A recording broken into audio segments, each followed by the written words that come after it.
potential, well, the tying run was on deck for the Coastal. And I've got my plan. I say lob it to Ryan Perez in the paint off a couple of screens. Esquivel to Garcia. Off the deflection. Los Fresnos comes back and wins. Now Santa Maria will put up a three. Bang! Santa Maria! There's Warner. Here comes a headed jam. Counted for two. Field. Adios! And the Falcons win on a walk-off. And it's saved.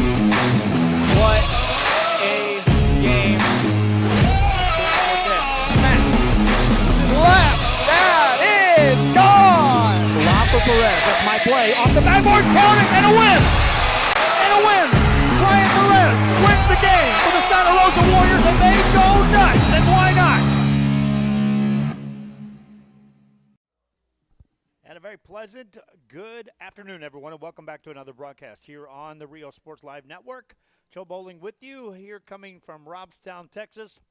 Welcome to our pregame show. It's the Texas Monarchs taking on the Coastal Bend Tidal Wave. It is game 2 of a 3-game series, and on July 5th, let's play 2. It'll be game 2 early and then game 3 later on this afternoon. Tidal Wave captured game 1 last night, and tonight, or this afternoon, it'll be the Texas Monarchs trying to even the series. Tidal Wave will be trying to win both games. If they do so, they'll get to the 500 mark on the standings. They'll also draw even with this Monarch team in the standings. Everyone is chasing the Texas Smoke. This is the Monarchs and the Tidal Wave. Our pregame show brought to you by Mott's Building Material, the City of South Padre Island, and Luke Faria Motors. We'll be back and we'll talk about the starting lineups. Two teams out taking their warm-ups, and we'll tell you about the starting pitching as well. The pregame show continues from Robstown. It's women's professional fast pitch softball. It's right here on RSL 1.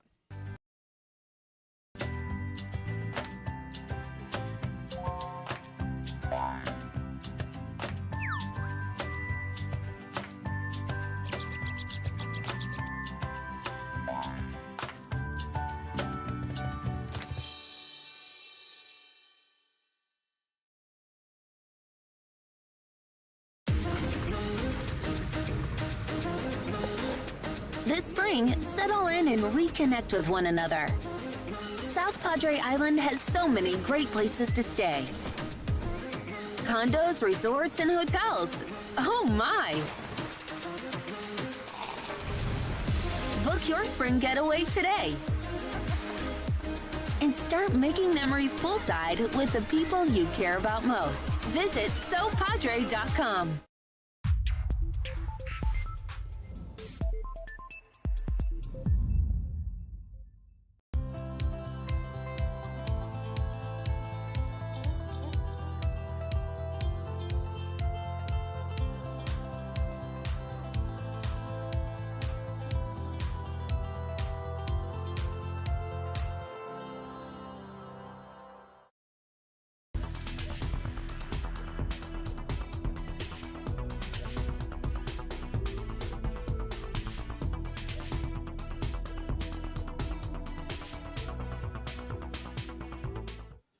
We are back here on a pregame show in Robstown, Texas. A beautiful afternoon for softball here for women's professional fast pitch softball. Texas Monarchs taking on the Coastal Bend Tidal Wave.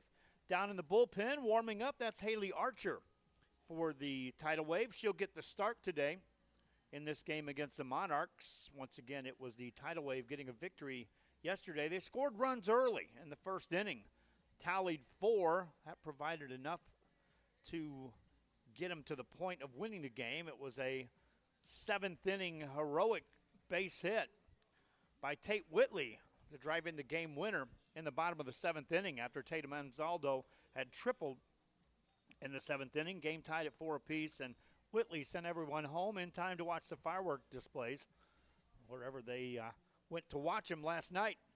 So again, Haley Archer is going to be in the circle today. You see her down there in the corner warming up. Teams have had their practices as far as hitting practice. Batting practice, again, put on a display of power on both sides. A lot of players for both of these teams have the capabilities of reaching the fence and some here today in Robstown. The wind is blowing out once again toward left field, more so than any other place in this. See down there on the other side in the other dugout is the pitcher for the Monarchs, and that's Aspen Wesley. Wesley, a right-handed hurler, will be in the circle today for the Monarchs. Texas Monarchs came in second place in the standings. They were coming off a 4-game sweep over the Adelitas. And this Coastal Bend team was coming in after dropping 4 in a row right here on their home field to the Texas Smoke a week ago. And so the direction changed a bit in the trajectory for the two teams, with the Tidal Wave getting the victory. And now they set their sights once again. The first thing when you're talking about standings is get to the 500 mark. Next thing, you start trying to see who you can jump in the standings to get ahead of the game. And so the Tidal Wave know full well if they win this first game here of this doubleheader, then the next game, scheduled to start about 4 o'clock, they'll have an opportunity to not only win, get to the 500 mark, but they'll draw even with this Monarch team for second place in the standings, which is important later on because of the fact that all 4 of the teams involved in this division will make the playoffs later on. And you want to be able to be that team with the advantage higher in the standings. Everyone right now chasing the Texas Smoke, and they have shown themselves to be the power and the team to chase here. Another victory last night for the Texas Smoke as they took down the Adelitas. Home plate umpires making their way out. The base umpires joining them, and you'll see the two coaches make their way to the home plate area.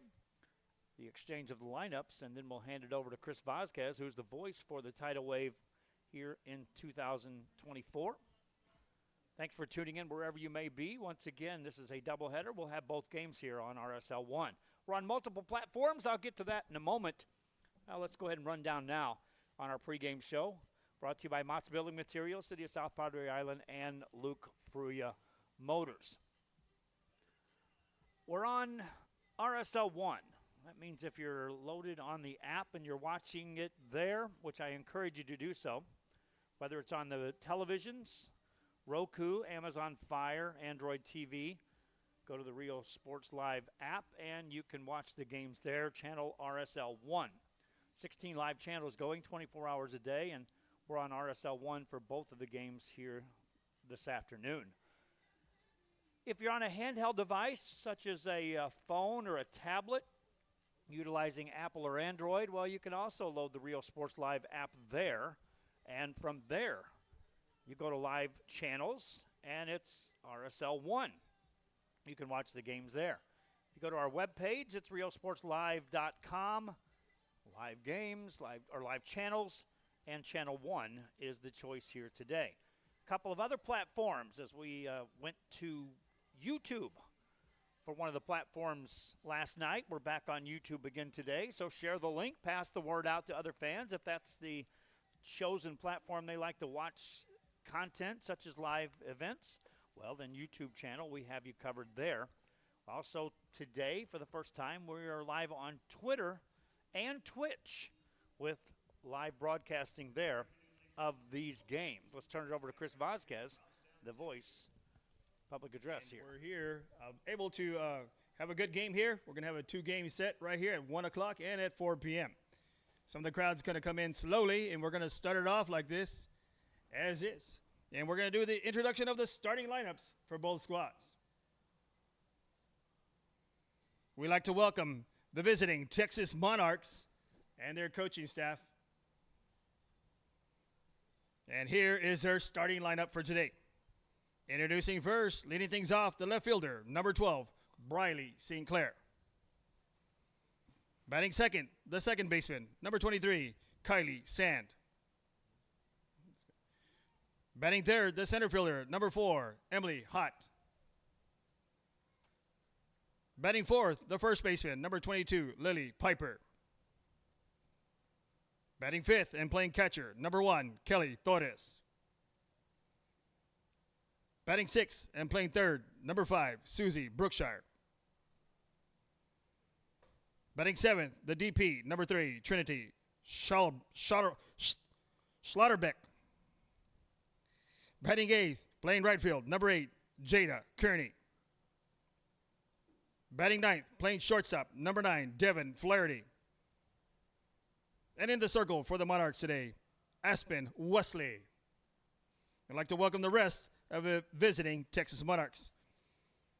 Assistant coach Tyler Gunnelson, head coach Candace Bachbrader, and their trainer Alicia Tidal. Welcome to Robstown, Texas.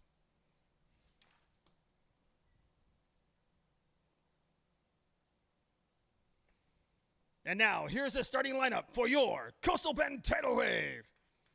Leading things off, your shortstop, number 3, Tatum Anzalter. Batting second, playing left field, number 11, Tate Whitley. Batting third and playing first, number 6, Trinity Cannon. Batting fourth and playing right field, number 23, Maya Stevenson. Batting fifth and playing the DP today, number 37, Kelly Lynch. Batting sixth and playing second, number 2, Rylan Wiggins. Batting seventh, playing third, number 12, Rock Benavides. Batting eighth and playing catcher, number 28, Reagan Glantz. Batting ninth and center field, number 0, Malaysia Ochoa.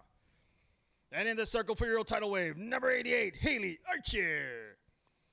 And the rest of your tidal wave, assistant coach, Coach Morbido, head coach, Blake Miller. Welcome to Robstown. All right, ladies and gentlemen, at this time, we ask everyone, please rise. Gentlemen, if you have your headgear, we ask you to kindly remove it at this time.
And there you have it, the playing of the national anthem. Thanks again for tuning in wherever you may be. I'm Joe Bowling with you. This is the RSL Network, Rio Sports Live. Channel 1.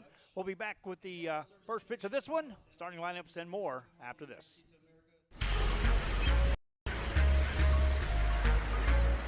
This summer, take a break with the family and visit the best beach in Texas. You're not building just a sandcastle. You're building memories. South Padre Island is the perfect place for fun in the sun. Book your summer getaway today. Visit sopadre.com.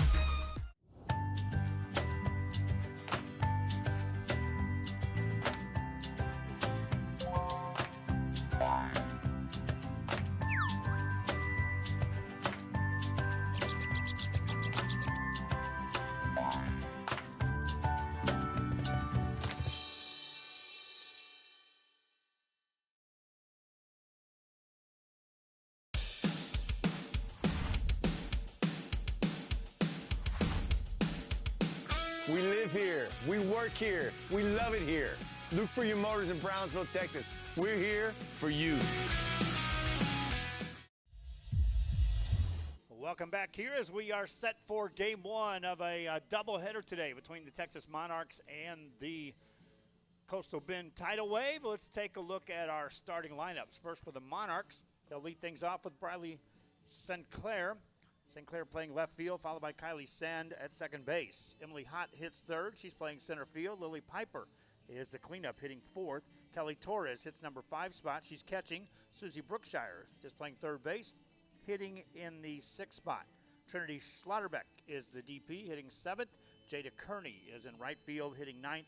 And Devin Flaherty is at shortstop. For the Tidal Wave, it's Tatum Anzaldo at shortstop.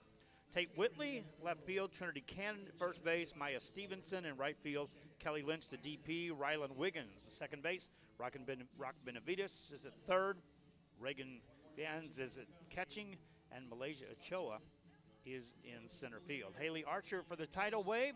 It's Aspen Wesley starting pitching for the Monarchs. And those pregame lineups can be sponsored by you. If you have a business that wants to be a part of what we're doing, you can sponsor those starting lineups here for each of our games. We're ready to go, and the first hitter of the ball game will stand in, and this is Briley St. Clair. St. Clair yesterday had a double and an RBI. As she stands in here, leading things off, scheduled start at 1 o'clock, and right on the money, first pitch is away and in there for strike one. Your voice volume probably needs to go a little higher. Higher? Yesterday, the Okay. Thank you. Tidal Wave jumped out on top with 4 first-inning runs.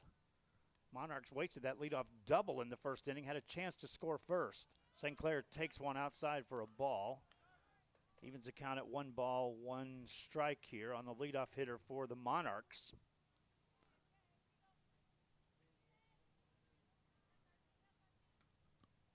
Next one coming. Inside for a ball. Take a look at your defensive starters for the Coastal Bend Tidal Wave. You see them there. Whitley, Ochoa, and Stevenson in the outfield. We'll get back to the others after this next pitch to Sinclair. Swinging a foul ball. That's out of play on the left side. That's our first foul ball of the game, brought to you by TSI Fluid Products. Sinclair stays at the plate.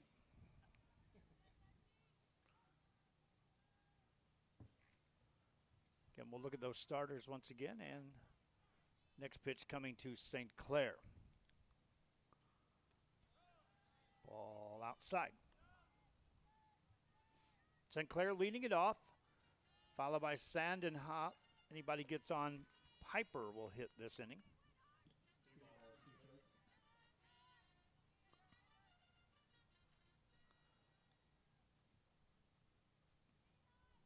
Archer stepped out for just a moment. She's back in and ready to go. Ball gets away, and that's a walk. Leadoff hitter aboard as St. Clair reaches on a walk.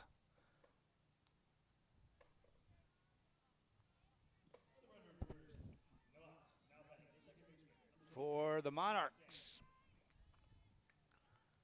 Kylie Sand steps in. Sand yesterday was 0 for 4.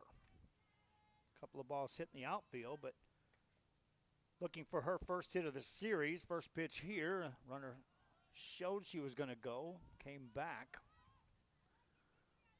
That's Sinclair down at first base.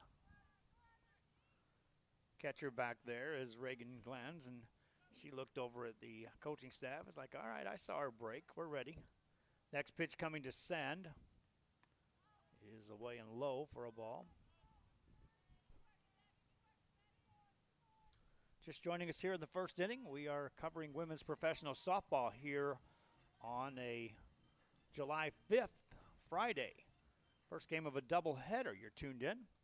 Next game coming in. After this, that's a strike called to Sand. Sinclair down at first. On deck is Hot. This is Sand at the plate. Swings, hits it on the ground. Base hit. That's into left field. Sinclair checks up at second base. And the first two have reached here for the Monarchs in the top of this first inning.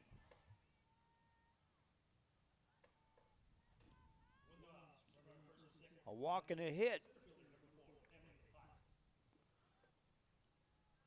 Haley Archer, working here in the first inning, has to work through a couple of base runners. First pitch is a little low for ball one to Emily Hott. Hott yesterday couldn't figure out Cassie Valdez, the starting pitcher. Looks for her first hit of the series. Shows a bunt, it's a good one.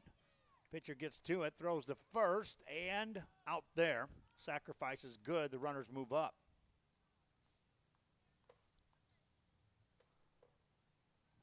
One down in the inning is Hott with the sacrifice. And now Lily Piper will step in. Lead runner down at third base. Piper at the plate with a chance here to drive in a couple. First one stays a little high, ball one. Piper yesterday had a hit, also reached on an error, was 1 for 3 on the day.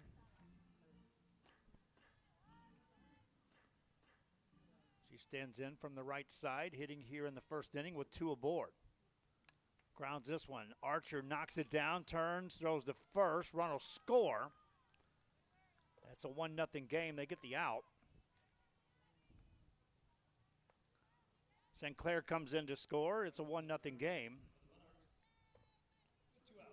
Sand moves down to third.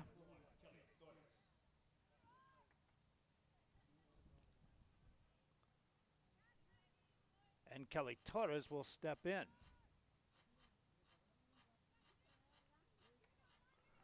Torres, a right-handed hitter. Takes the ball low. 1 ball, no strikes on Kelly Torres. Torres catching today.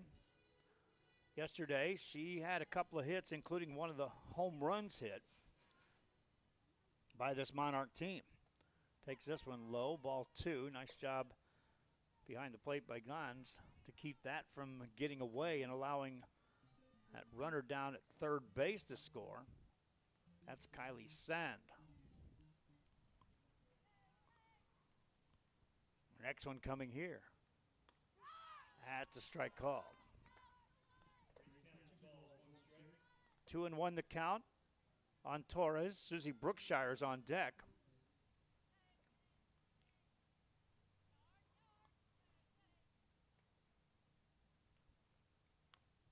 That's a foul ball on the left side. Count evens at 2 balls and 2 strikes. That's Jermaine Clark down there on one of those cameras. Get to those cameras here in just a minute. It's quite the setup we have going here today for you. Ball misses there. Count goes full now on Kelly Torres.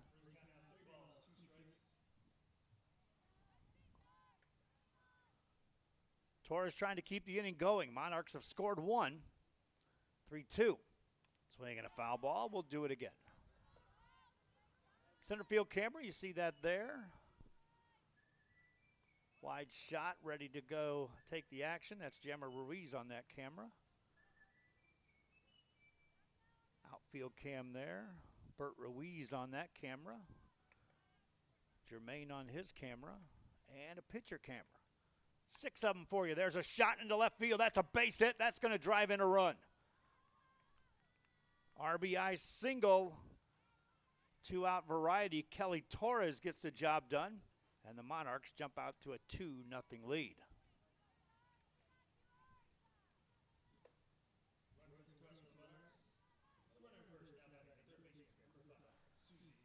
Brings in Susie Brookshire.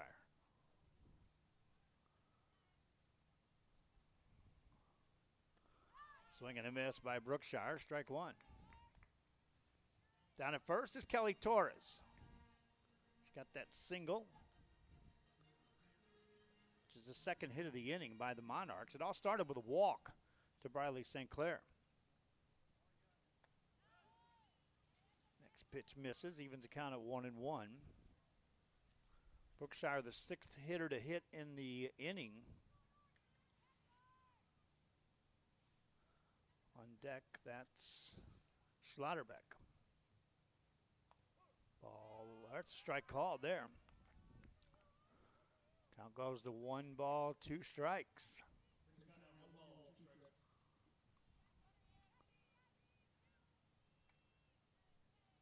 Next one coming to Brookshire. Grounds it to third. Play to first. In time for the out. The inning comes to an end. But for the Monarchs, they'll score 2 runs. They'll do so on 2 hits. They'll strand one.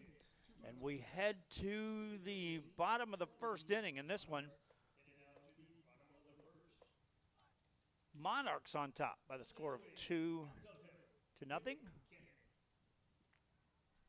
And we'll be back with more after this.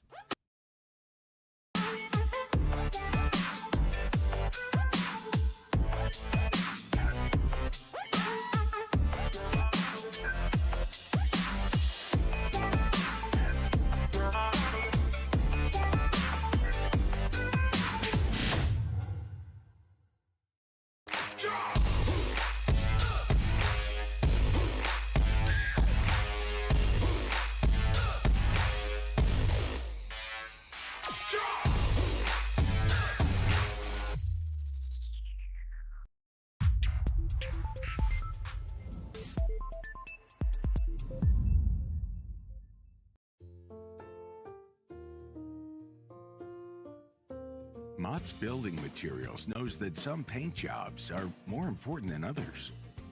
That's why we pride ourselves on our customer color matching and wide selection of colors and options. Because even though some paint jobs are more important than others, Mott's Building Materials knows that each one is a work of art.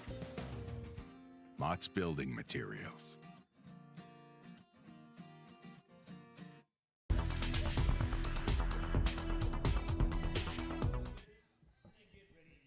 Back here as we get set for the bottom of the first inning. Scoreboard reads now, Monarchs 2, Tidal Wave nothing. We're in the bottom of the first inning. Give a shout out to the direction of Fort Lauderdale, Florida, and the Torres family. Hello from their daughter, Kelly. Monarchs with the lead, 2-0. Let's take a look at the Monarchs defensive set here. Sinclair out in left field, Hott in center, Kearney out in right.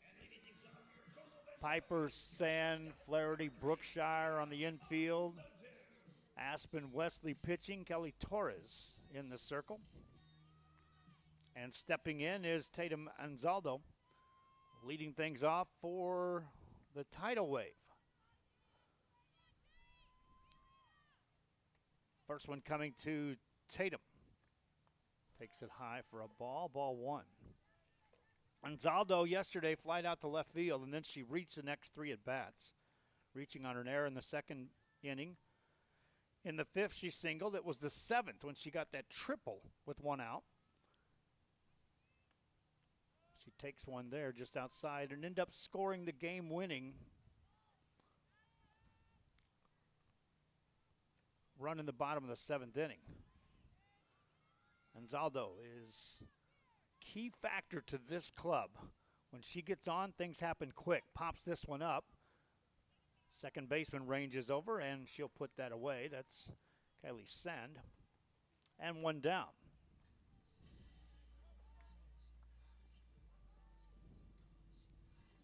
Sand makes the play.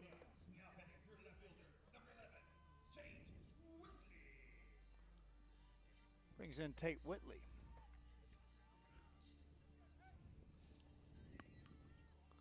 Whitley steps in from the left-hand side. Left fielder today. First pitch to her. Swinging a shot into left field. That's a foul ball over on that left side.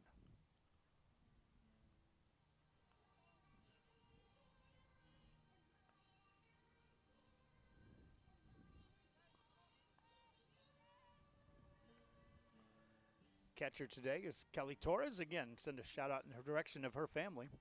Watching in Fort Lauderdale today. Thanks for tuning in. Tate Whitley showed a bunt, took a ball.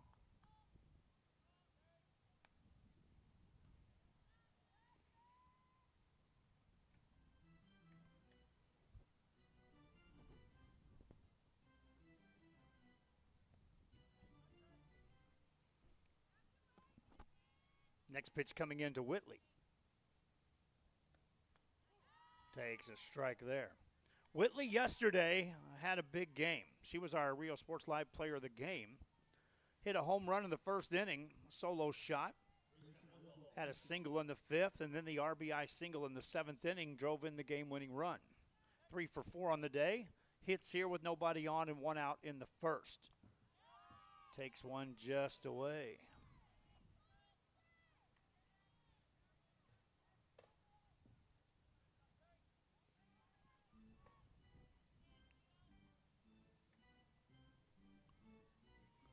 Whitley ready to go.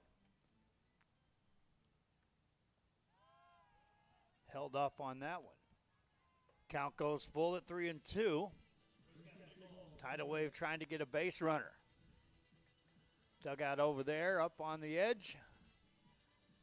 They trail 2-0 here in the bottom of the first inning. Next one coming to Tate Whitley. Ground ball to second. Sand makes the play, and the out is recorded for the second out of the inning. 4-3 on the putout as Whitley's retired.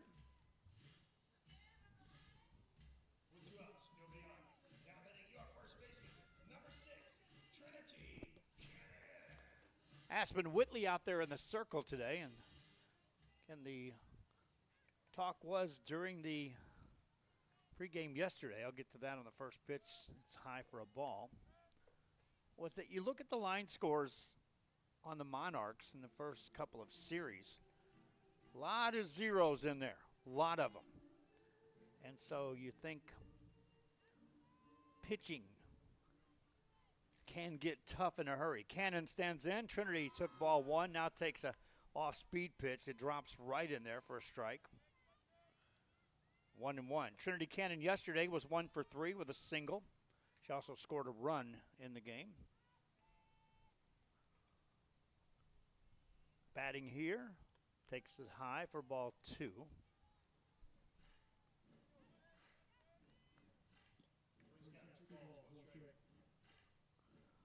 Aspen Wesley has retired the first 2. Brings the next one here. Ball outside. 3-1. A base runner would immediately bring up the tying run for the Tidal Wave. Cannon could pick out one to hit here. Here's the 3-1.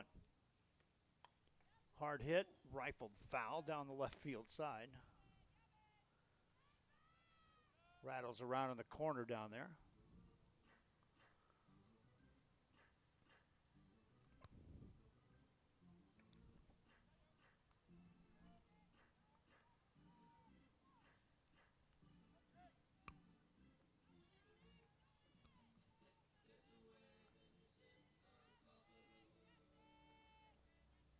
Cannon's ready.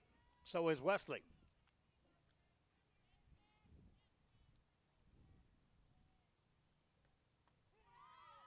Strike 3 called. Got her looking. And the inning comes to an end.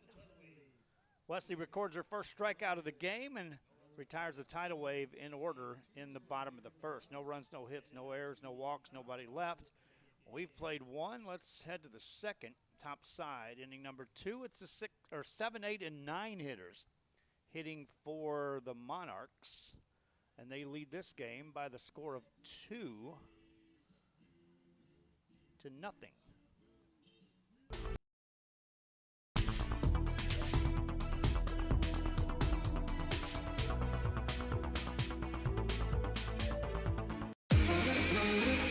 This spring, it's time to go outside and get some air. explore a pirate ship, or go horseback riding on the beach. And you can't forget about all the fun on the bay. South Padre Island has so much to do for the whole family. Book your spring getaway today. Visit SoPadre.com.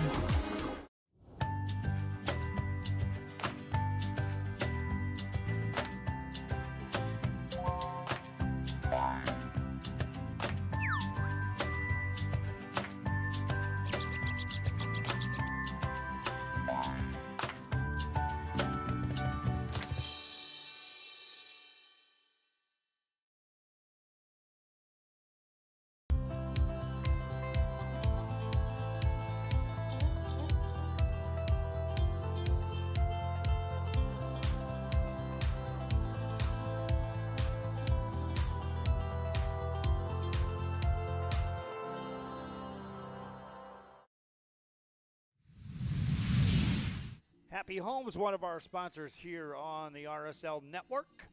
Thanks again for tuning in wherever you may be. Hey, all those fans that are watching us on Twitter, welcome aboard to a live broadcast. Our first push of our stream over to Twitter.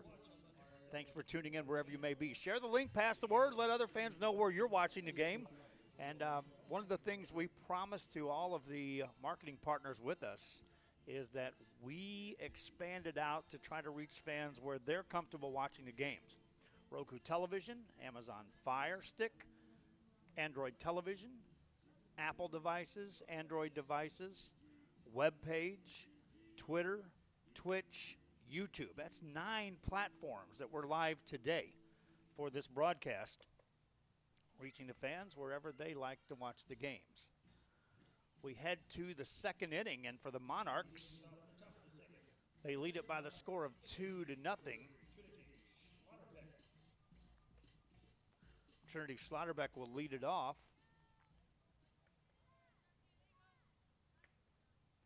Schlotterbeck, starting pitcher last night.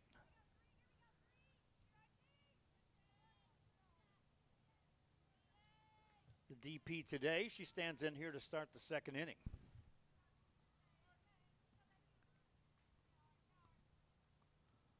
First one sails way high for a ball. 1-0. On deck over there is Jada Kearney. Schlotterbeck at the plate.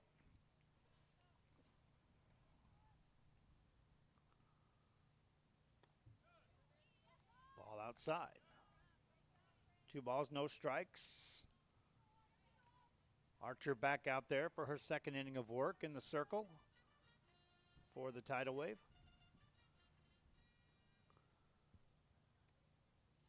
That misses for ball 3. 3 balls, no strikes on Schlotterbeck, leading it off. Monarchs got a leadoff walk in the first inning and paid off with scoring that runner. Schlotterbeck takes ball 4 straight out of the strike zone, a leadoff walk. And that's how we start this second.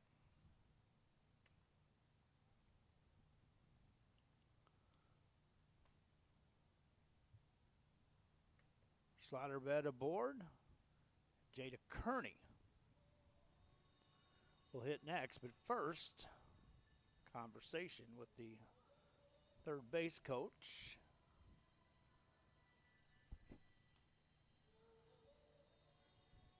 As Kearney and Flaherty down there getting some instructions after the leadoff walk. Meanwhile, there was a quick trip to the circle for the Tidal Wave, and Aspen Wesley sent Coach back to the dugout rather quickly. John stuck around, the catcher. She's like, I got this. Kearney steps in. Kearney playing right field, hitting in the 8th spot today. She hit a home run yesterday. Takes a strike called here. That 6th inning yesterday for the Monarchs provided on 3 consecutive pitches, 3 balls carried over the fence for home runs. Ball high here. 1 ball and a strike. Schlotterbeck walks. She's down at first. Kearney at the plate.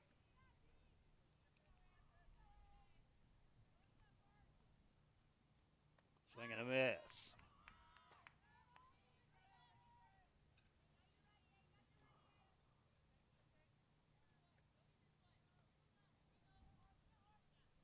Kearney gets back in. Rolls down there. And I got a 2-2 count. Another good play back there by Johns. Kearney waits. Swing and a miss. Struck her out. Archer reaches back for a little extra and gets the strikeout. Her first of the game.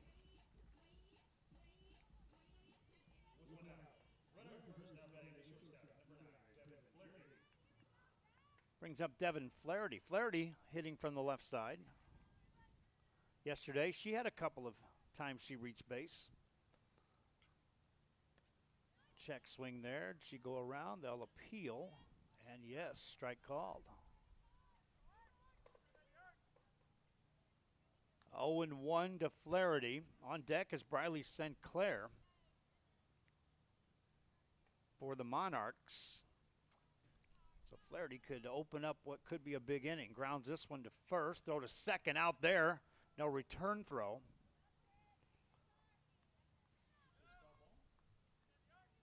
Now they call it a foul ball. So we'll bring that back.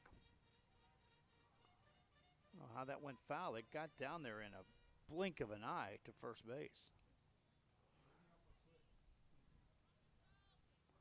Flaherty waits. Hits this one on the ground to short. What a play there. Over to first. Safe.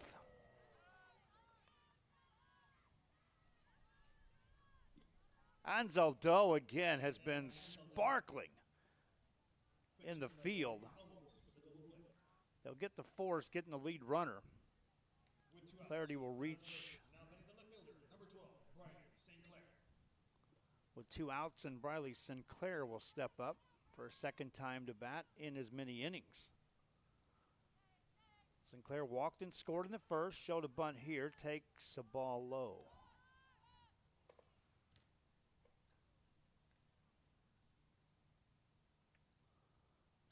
Briley Sinclair.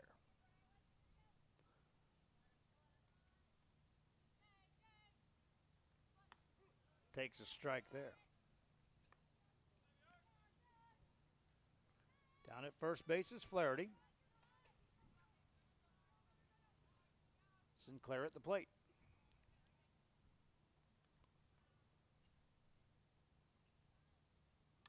Grounds this one back to the mound. Throw to first. Inning over. 1-3 on the put out as Sinclair grounds out. We head to the bottom of the second. This is game 1 of a doubleheader today on July 5th. And those Tidal Wave players know they trail by a couple. It's 2-0. We'll be back.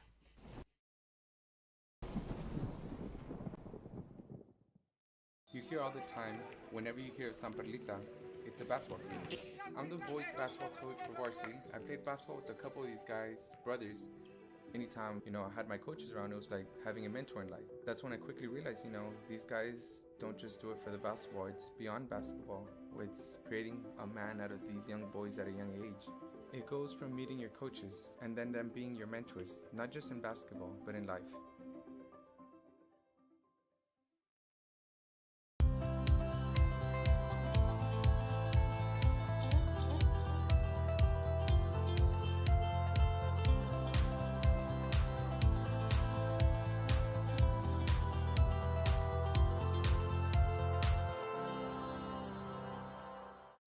Graduation time. Time to make some decisions. What's next? Can I afford to continue my education? What are my options? At Brownsville ISD Career and Technical Education, you can graduate from high school with a certificate and or license ready to go to work, debt-free.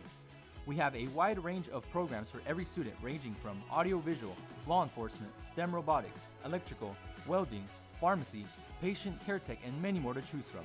That's why Brownsville ISD is the best choice.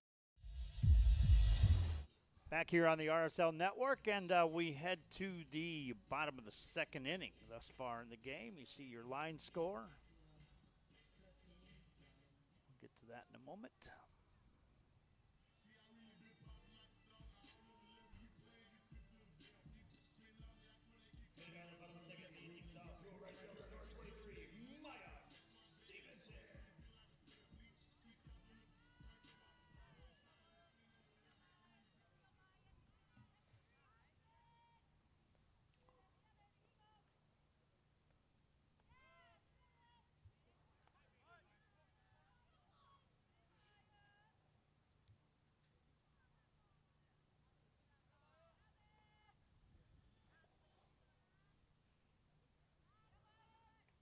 Next one coming. Stevenson takes that up.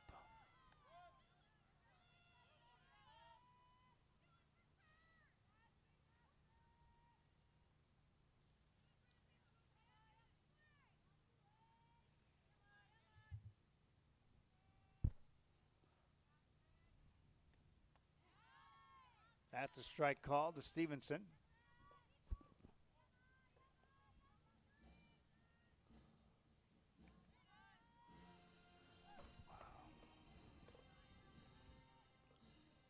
Stevenson is ready. Next one coming. Misses there for a ball.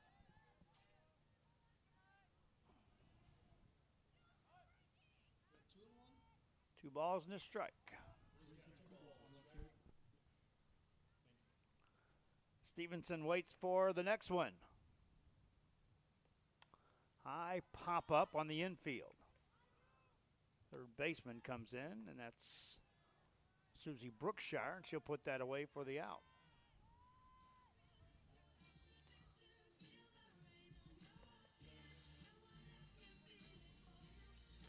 First four have been retired by Aspen. And Kelly Lynch will step in. Lynch, the DP today, takes a strike called. Lynch yesterday had an RBI single. She also scored a run.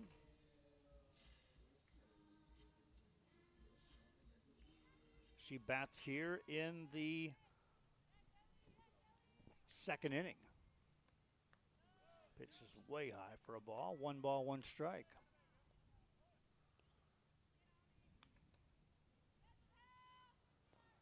Lynch trying to get on ahead of Rylan Wiggins, who stands in the on-deck circle.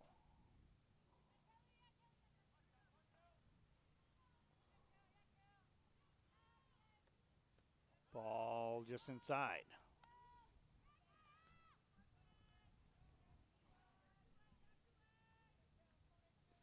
Send a hello to the grandkids that are watching back at home with my wife, Dahlia. There's a high shot, deep left field, back, and that will go.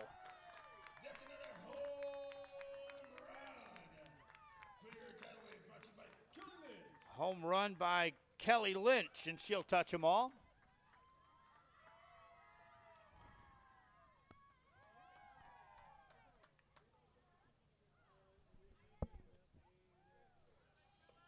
That'll make it a 2-1 game.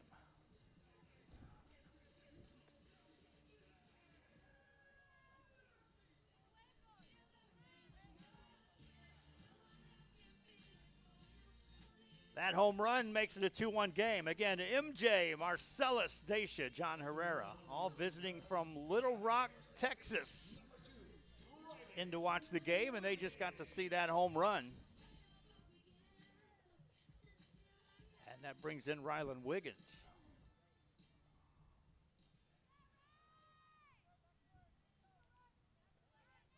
Wiggins stands in, hitting for her first at bat.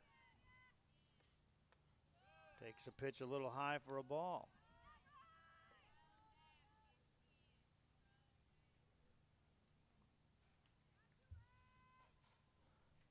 Wiggins in yesterday's game had a hit and an RBI.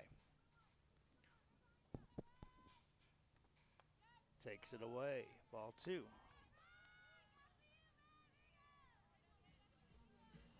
Did I say Little Rock, Texas? How about Little Rock, Arkansas? They're in Texas, visiting from Arkansas. Pitch coming to Wiggins. Swing and a miss.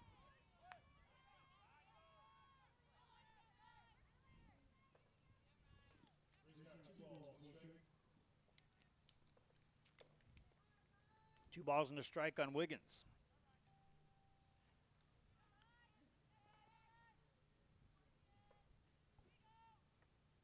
Swing and a miss, strike 2. Wesley had Wiggins way out in front of that one. She struck out 1 in the game. Wiggins has to protect. The count is 2-2. Here comes the pitch. Swing and a miss. Got her on strikes for the second out of the inning.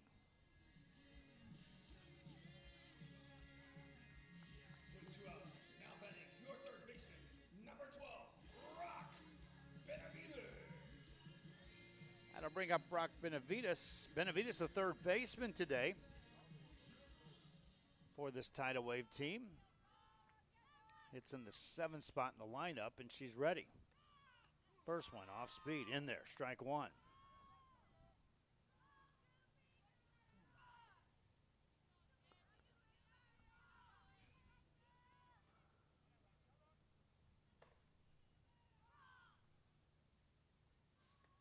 Swing and a miss, strike 2. And after giving up the home run, Aspen is just coming right after Wiggins. Got her on strikes, is ahead quickly on Benavides. Brings this one home. That's away for a ball.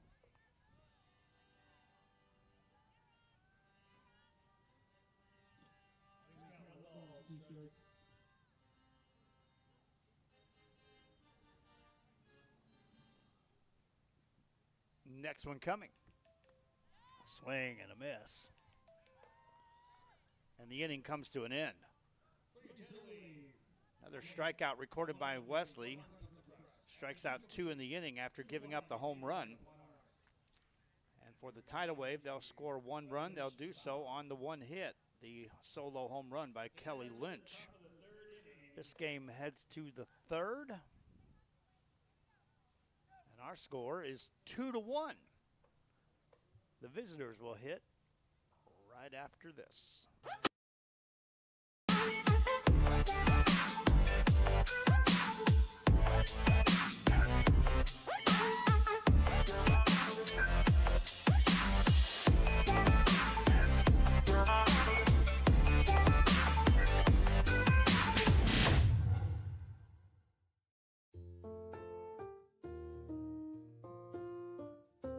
Mott's Building Materials knows that some paint jobs are more important than others. That's why we pride ourselves on our customer color matching and wide selection of colors and options. Because even though some paint jobs are more important than others, Mott's Building Materials knows that each one is a work of art. Mott's Building Materials.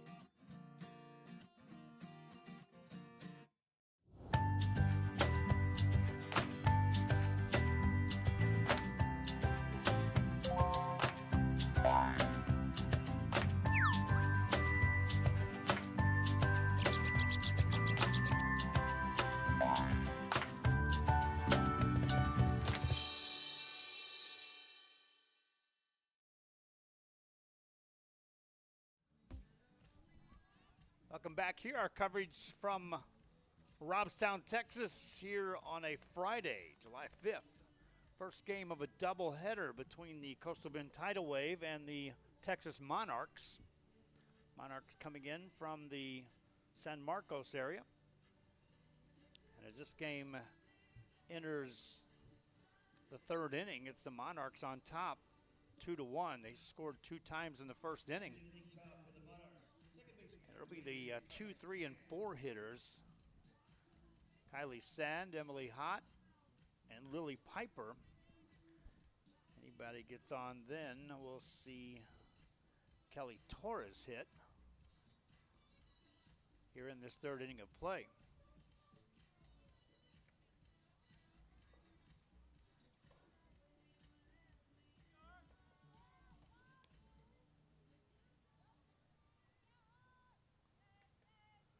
Sand digs in, and away we go.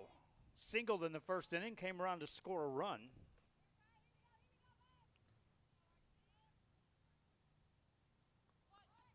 Showed a bunt, took ball 1. 1 ball, no strikes. She hits from the left side.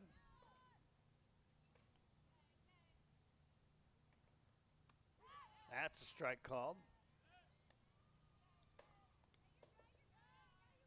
Count goes to 1 ball, 1 strike. You're watching women's professional fast pitch softball here from Robstown. At the plate, Kylie Sand takes a strike there. Count goes to 1 and 2.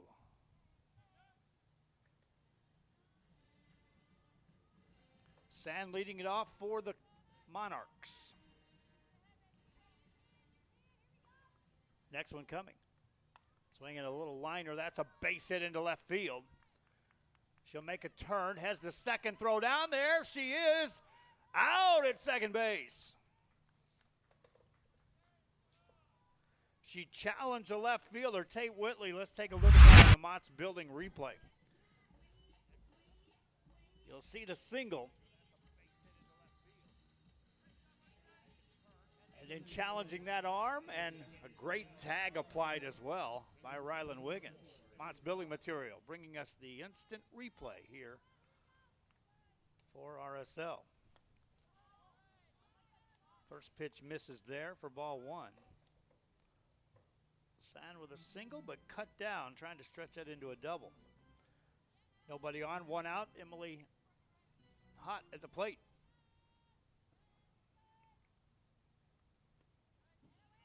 Ball low.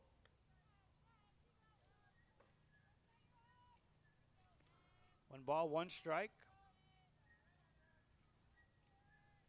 She laid down a sacrifice bunt her first time up.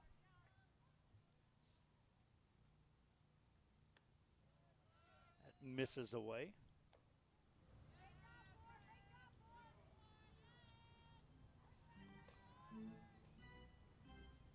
One ball, no strikes.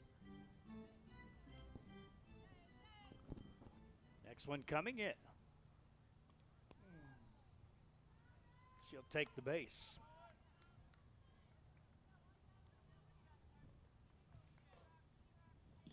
With 1 out, runner on first. Now batting the first baseman, number 22, Lily Piper. Runner aboard for Lily Piper. As Piper stands in, again, she put on quite a show yesterday in batting practice. Has power. Didn't necessarily show it off in the game yesterday. Did have a hit, reached on an error. Takes a ball low, throw to first, safe down there.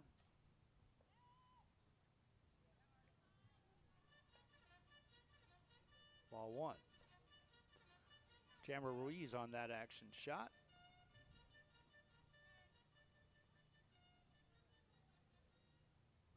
There's a bunt and a good one. Throw to first, wide and safe. Runner down to third base. It's first and third.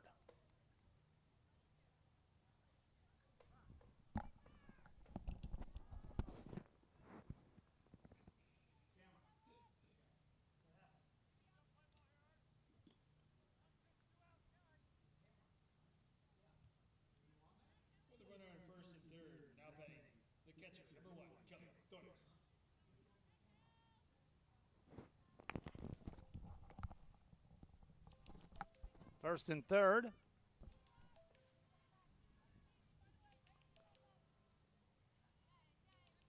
opportunity here for Kelly Torres. Fouls that one away.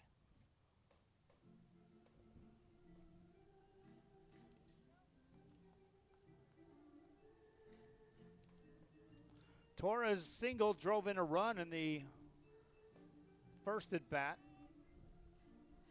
for her today. Hits here with 2 aboard.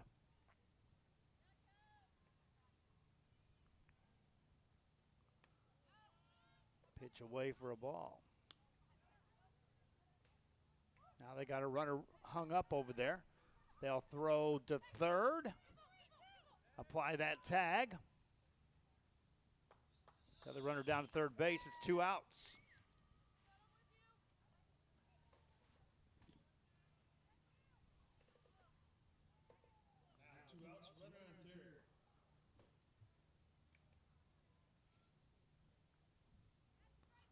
Played that about as well as you can by the Tidal Wave to record that out.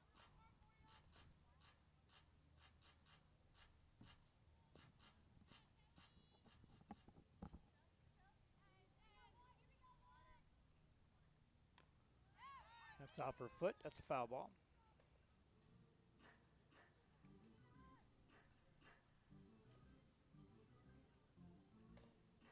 On Torres. First 3 have reached here in the inning. 2 of them have been cut down on the base paths for the Monarchs. Still no runs across. Torres trying to drive in her second run of the game. Hits it on the ground to first. Race to the bag, and the out is retired. Torres out. 3 unassisted on the ground ball. No runs, 2 hits. A hit batsman. 2 runners caught on the base paths in the inning for the Monarchs, and no runs come across. We head to the bottom of inning number 3. It's a 2-1 game. You're watching women's professional fast pitch softball on Real Sports Live. District focusing on quality and rigorous instruction where every child is immersed in a culture of academic success. Sherryland ISD, excellence is our tradition.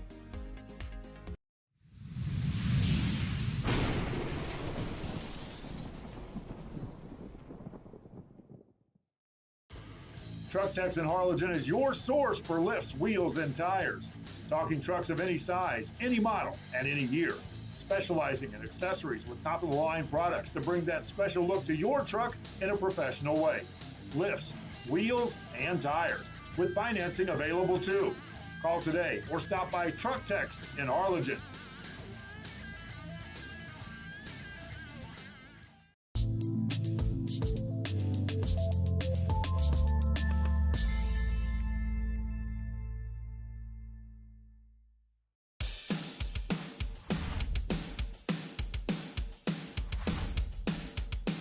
We live here. We work here. We love it here.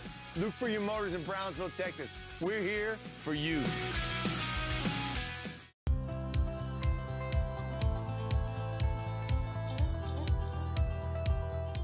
Back here on the Real Sports Live Network. Load our app if you haven't done so already, whether it's on Apple or Android. Lots of stuff going on there on the app with the live games, of course, with multiple channels going with 24-hour coverage of sports in the area.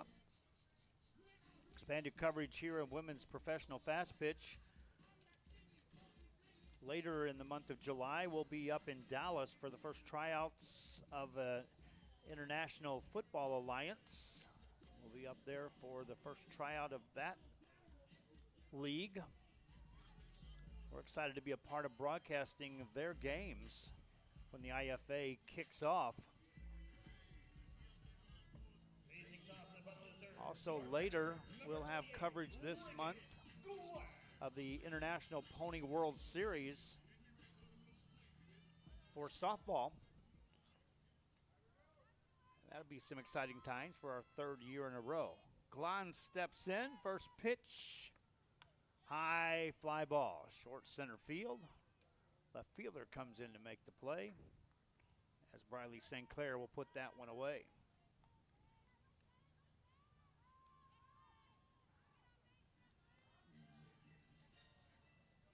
One down is St. Clair. Makes the play.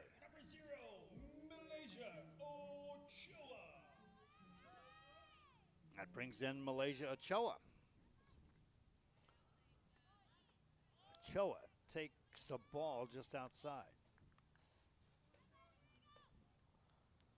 3 in a row now retired by Aspen Wesley after she gave up that home run back in the second inning.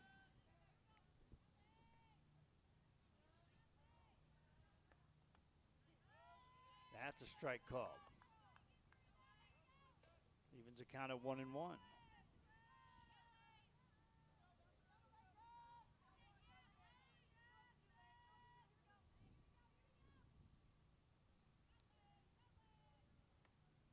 Swing and a high pop fly, second base under it. This is Sand. She'll put it away. 2 down.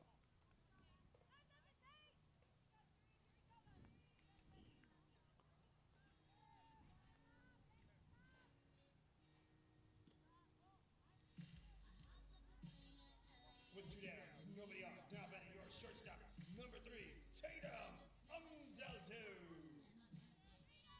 Tatum Anzaldo steps up. Anzaldo in the game popped out to second base her first time up. Takes a strike there. 0-1. Aspen now is found her groove. Anzaldo trying to reach here with 2 outs. Grounds that foul.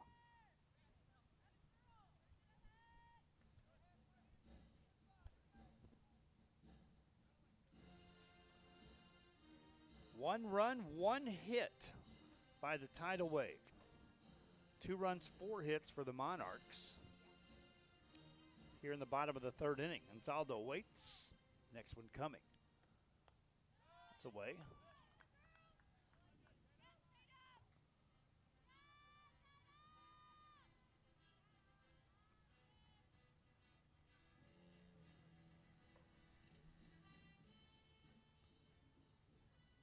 Next one to Tatum. Ground ball to first, off the first baseman. Stays with it. Good play by Lily Piper, and the inning comes to an end. A 1-2-3. Third for the Tidal Wave. This game heads to the 4th. And you see there your score. It's 2-1. Back after this.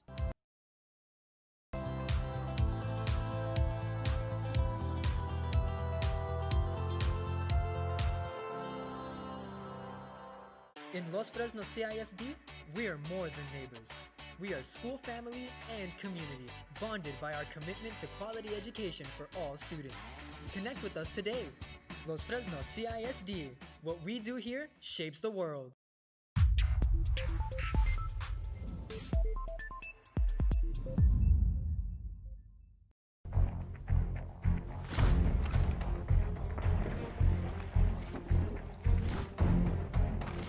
At Marine Military Academy, we educate those who dare to achieve. Those eager to control their future before it controls them. Those who can follow a path so they can eventually make their own. Those ready to join in order to stand out. Welcome to MMA, forging tomorrow's leaders.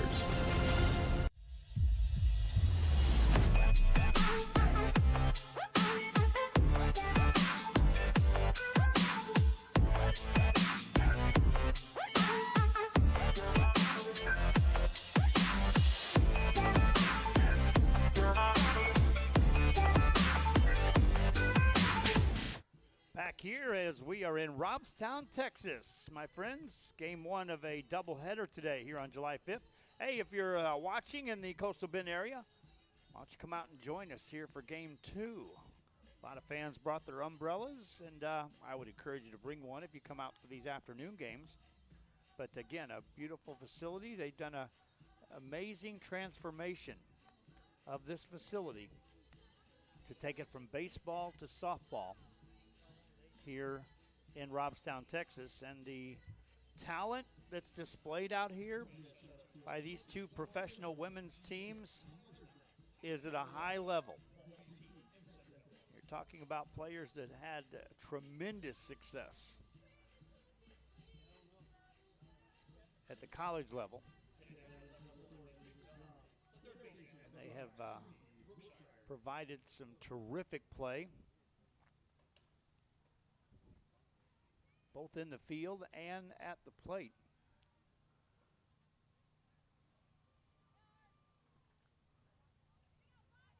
Here in this series thus far. Susie Brookshire stands in.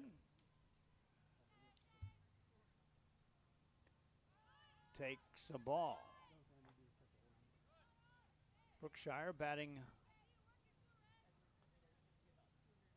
And on deck stands Jada Kearney. We'll get Brookshire on camera here in just a minute.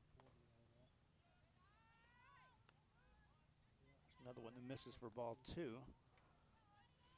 There's Susie Brookshire. Jermaine Clark on that camera, my friends. It's hot over there on that first base dugout, I assure you, running that camera. Next pitch coming. Ball high. That's a strike call. Never mind. All right, I've learned. High strikes are just that. And that's consistent. Monarch dugout trying to rally this thing around. There's a swing and a miss at the feet, as Brookshire got just a piece of that. Thanks for tuning in wherever you may be. I know we have fans tuned in on Twitter, on Twitch, on YouTube. That's just on the social media. There is strike 3 called. Brookshire retired on strikes. Haley Archer records her second strikeout of the game. And that's how we start things off here in the 4th for the Monarchs. Slaughterbeck swings through the first one for strike 1. Susie Brookshire with a strikeout. Slaughterbeck at the plate.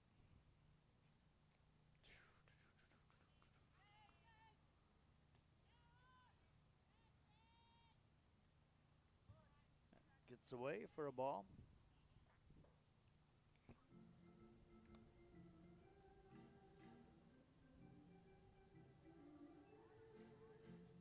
Slaughterbeck up. Jada Kearney on deck. Anybody gets on this inning, Devin Flaherty scheduled to hit.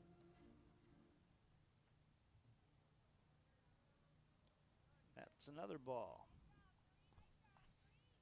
Squirts away from Reagan Glantz.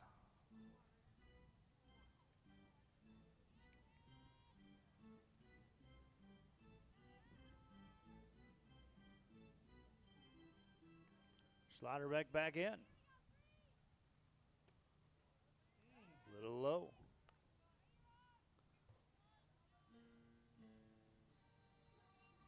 Looking for a call on the high side, you're going to get it. Looking for a call on the low side, consistent there. It's been balls. Next one coming here. Swing and a miss. Count goes full now.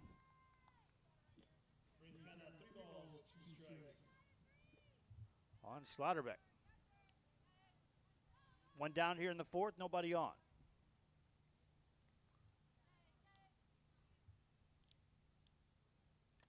Swing and a miss, another strikeout as Archer zips one past.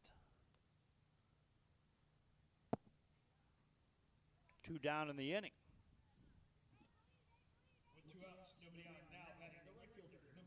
That brings up Jada Kearney. Kearney, a strikeout victim, her first time up.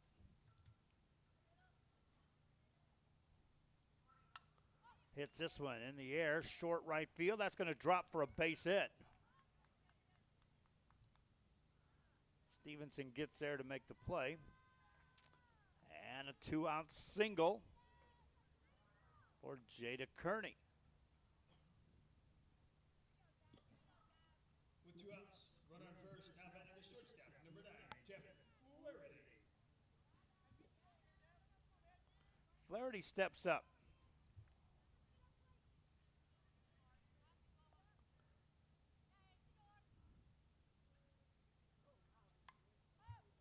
Little pop-up. Easy play there, and Anzaldo will put it away. Inning ends on the pop fly. No runs, a hit, no errors, no walks, and one left. We head to the bottom of the fourth. No runs come across. Score remains the same, 2-1. Now headed to the bottom of the fourth inning. Our score Will be Whitley, Kennan, Stevenson. is 2-1. We'll be back with more after this.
Back here, you see the score is 2-1. That scoreboard there could be brought to you by you if you have a business and want to be a part of our broadcast here on the RSL network. And how about a school district? We have several schools that have channels with us on the RSL network. If you would like your content either produced or pushed to a channel that hits, in this case, 9 platforms, I have the ability to do it. We're already operating and providing coverage for multiple schools. And under marketing plans, schools have opportunities in which to turn it into, on the ledger, a way to monetize and not have it as an expense. And I know certain school districts that use a lot of funds to pay cameramen and announcers to go out there and cover sports. I can show you a way where you can make money and not use it as an expense. That's why I built a network capable of going to 50 or 150 channels tomorrow. Pitch coming here. A little away for a ball.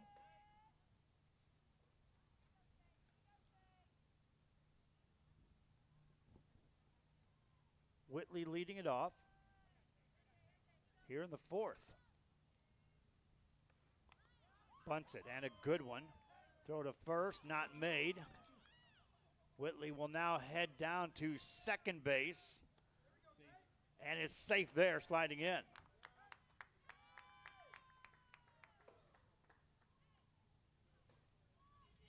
So Tate Whitley gets aboard.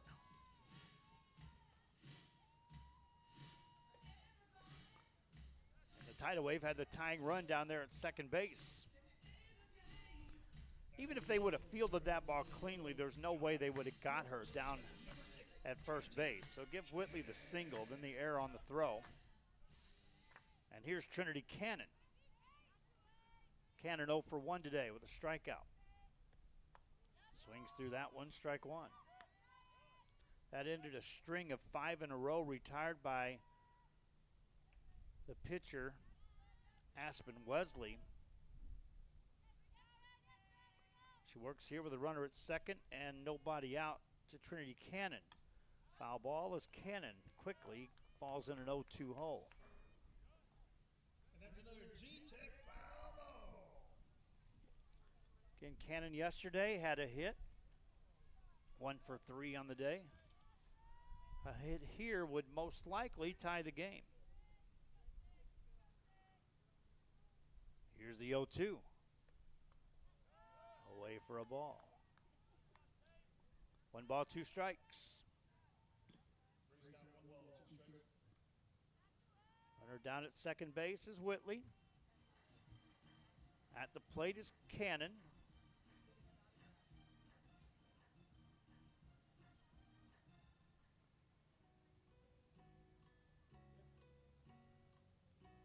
Conversation out there in the circle. All the infielders come in to talk things over.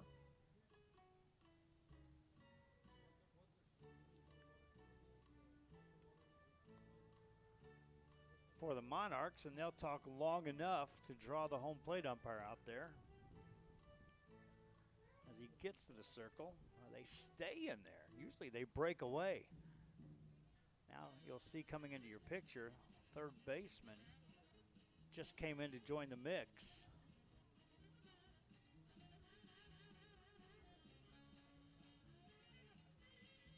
Man in blue's like, hey, the unwritten rule says by the time I get to you, you guys should have it figured out what you're talking about. Don't make me come all the way out here and hang around and then bring another infielder in. He gets back behind the plate. Cannon has to protect. It's a 1-2 count. Here comes the pitch. Low for a ball, throw to second, safe there. And maybe that was the discussion.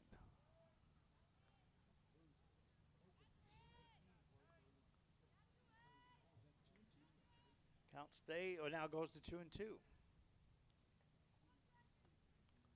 Foul ball. Cannon stays up there. That hit by Whitley to start the inning, just the second of the game for the Tidal Wave.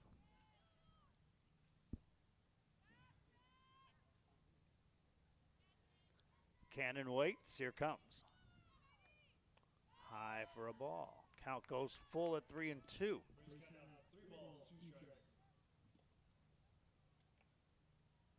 Wesley hasn't walked anyone today. She's given up the home run and the single. She's 3-2 on Cannon, and here it comes. Ball 4, that's a walk. Cannon down to first base. First 2 have reached.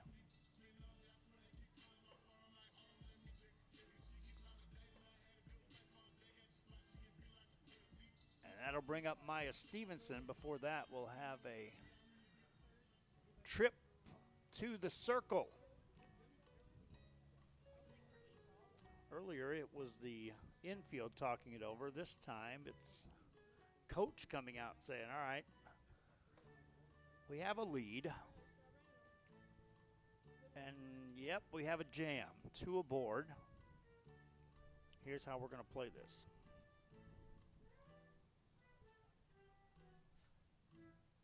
Well, I'll show you on your camera. You see the home plate umpire standing back there patiently. He didn't have to make a trip out there. 2 base runners over there for the Tidal Wave talking over their strategies.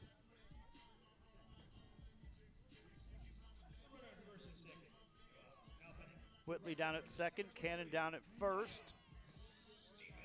And here is Maya Stevenson. Maya popped out to third base. Stands in here in the 4th. First pitch. Took it low, ball 1. I'm going to call it right now. When Maya finally gets going, that first hit is going to sail over a fence somewhere. She hits here with 2 aboard. Here it comes. Wanted to swing, took a strike. Stevenson yesterday had a walk and reached on a fielder's choice. You go back to some of those games out in West Texas, in Lubbock, she was a big part of their offense. Showed a bunt there, pulled it back, took a ball.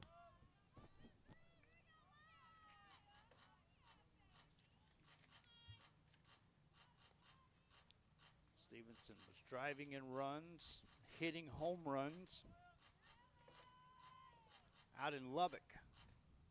The smoke kind of shut her down. The Monarchs have kept her in check thus far. Here's the pitch. Showed a bunt again, and does. It's a good one. She'll get to first. Safe there. She'll beat it out. Maya Stevenson showing some speed there, getting down the base paths. Take a look at the Mott's building material replay. As Stevenson lays this down beautifully, pushed it just past the pitcher, and then down the base. Base is loaded now. Still nobody out for the Monarchs, and a courtesy runner checks in.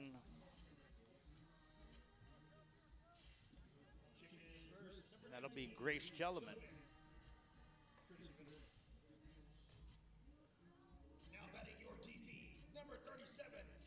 Jelliman down there to run.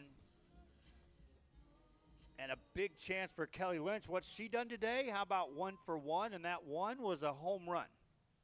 Hits here. First pitch, Lynch takes a strike. No balls, 1 strike. Tying run down at third base here for the Tidal Wave. Lynch digs in. Here it comes. Swinging a foul ball. 2 quick strikes on Kelly Lynch. And that's another ball, BC foul.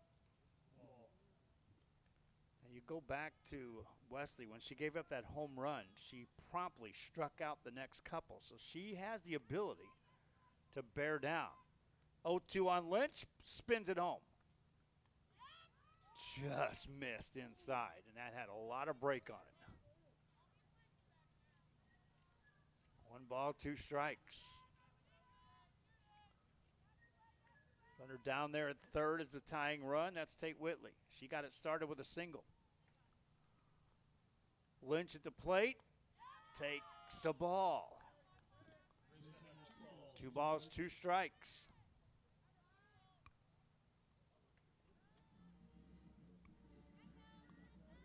Runner down at first.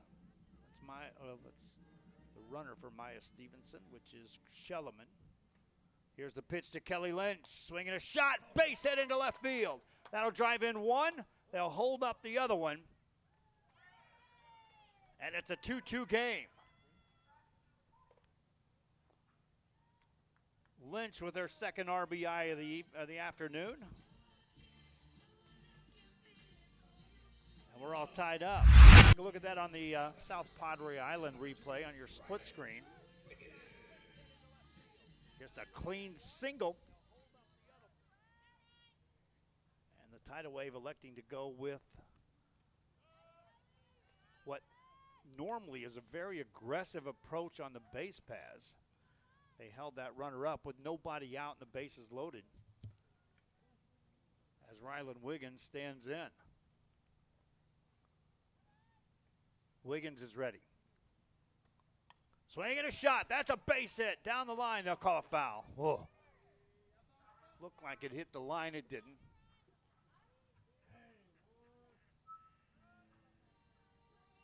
Just foul for a strike. They'd like a replay on that. Get us a Jumbotron out there, and I'll throw that replay right out there on that screen, my friends. We can do that. Foul ball there.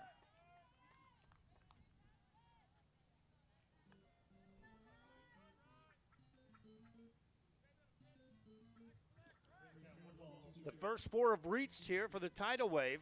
Rylan Wiggins could open this inning up big for the Coastal Bend. Has to protect, takes a ball. See Kelly Torres back there behind the plate. She was like, that's good enough for strike 3 for me. And then double check before she threw the ball back to the pitcher. Here's the next one, swinging a foul ball.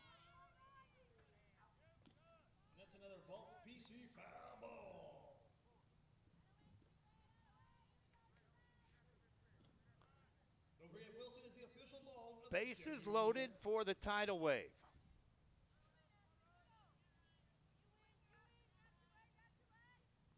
Rylan Wiggins. Foul ball there.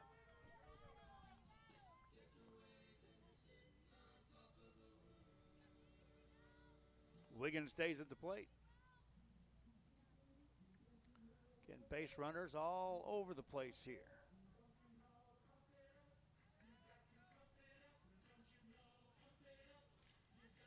Coach Blake walking down that third baseline for this tidal wave team. Wiggins is ready. Here comes the pitch.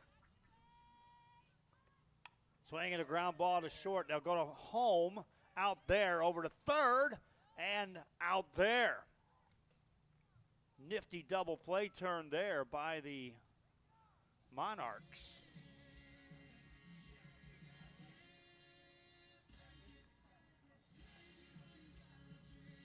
Let's take a look at that on the Monarch Building replay. With the bases loaded.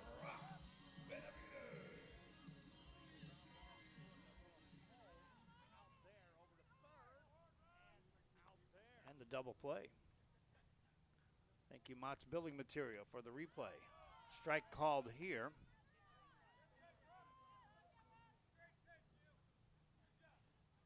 My, how the complexion of this inning has changed as Rock Benavides now steps in. She's trying to produce with 2 outs for this tidal wave team. Takes it away. Benavides, a strikeout victim, her first time up. She hits here in the 4th. In the 5th, it'll be the top of the order for the Monarchs. They'll have to go back to work. Game tied. It's a little high on Rock Benavides. And how about this? The first 5 in the inning have reached for the tidal wave, and yet 1 run is all they show thus far. Next one to Benavides. That's a strike call.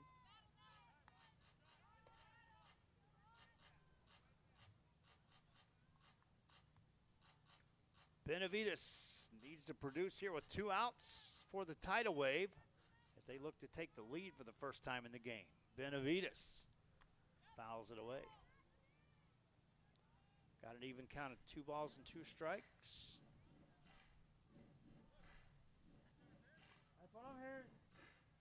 On Rock Benavides.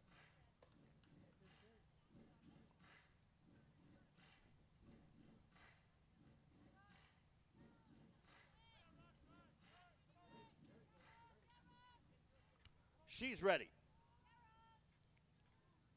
Wesley brings it home. Ball 3. Benavides wouldn't chase.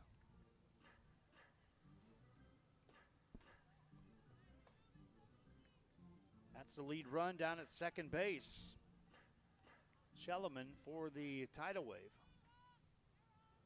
Benavides on a 3-2. Hits it on the air. Foul ball just out of reach. Couple rows back.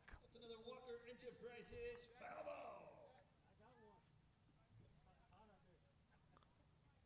ball. On deck is Reagan Glans for the tidal wave. Benavides will have to reach to keep the inning going. Battling here with a 3-2 count. Swing and a miss, and a strikeout ends the inning. An eventful inning, to say the least, for the tidal wave. 5 reach, 1 scores. They do so on 3 hits. Also a walk, but a big double play turned in that inning by the Monarchs. A run across. And we are all tied at 2 apiece heading into the 5th. We'll be back with that right after this.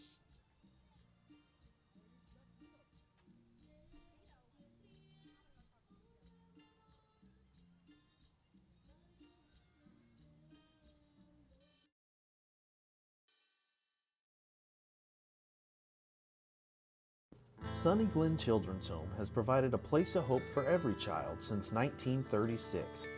If you'd like more information on Sunny Glen and the services we offer, please visit us at www.sunnyglen.org.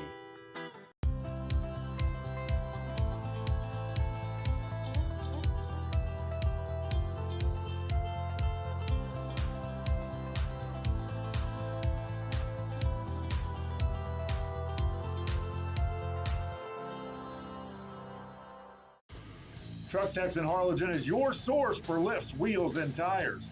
Talking trucks of any size, any model, and any year. Specializing in accessories with top-of-the-line products to bring that special look to your truck in a professional way. Lifts, wheels, and tires, with financing available too. Call today or stop by Truck Techs in Harlingen.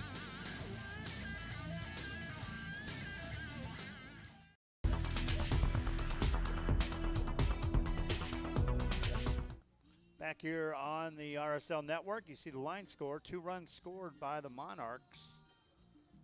They both came in the first inning. A run across for the Tidal Wave in the second and in the fourth as we head to the top of the 5th inning here.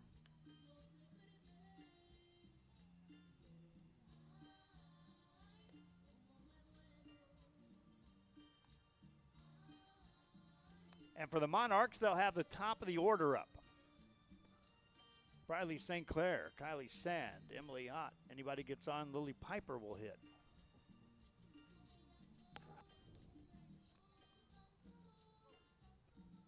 Briley St. Clair on the day, walked, scored a run. That was to start the game. Grounded back to the pitcher her next time up. She's looking for her first hit of the afternoon, which is game 1 of scheduled 2 here today. And they hope to start game 2 around the 4 o'clock hour, which means they were trying to build in about a 30 or 45-minute break in between games. Right now, this one's an hour and 22 minutes old. In the 5th, low-scoring 2-2 ball game.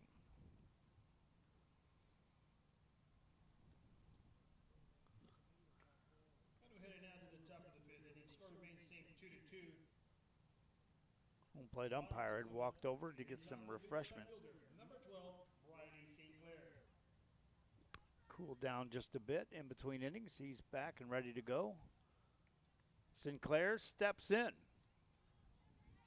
Haley Archer back in the circle to work this 5th. First one to St. Clair. Swinging a little liner. That's a base hit into left field and a clean single for Sinclair.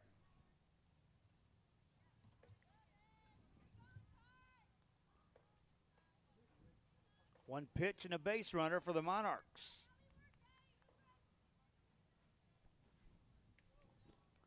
And up steps Kylie Sand. Sand steps in. 2 for 2 on the day with 2 singles. Showed a bunt, took a ball. 1 ball, no strikes on Sand. Share the link, pass the word, let other fans know you're watching this game, and let them know it's women's professional fast-pitch softball. Good talent on display here between the Monarchs and the Tidal Wave. That misses for ball 2. 2 balls, no strikes on Sand. So St. Clair, who's on down at first base, has been on twice. Sand at the plate has already been on twice. And that's a foul ball. Behind her, Hott has been on base. Behind her, Piper's been on. Behind her, Torres has been on. So the top of the order has definitely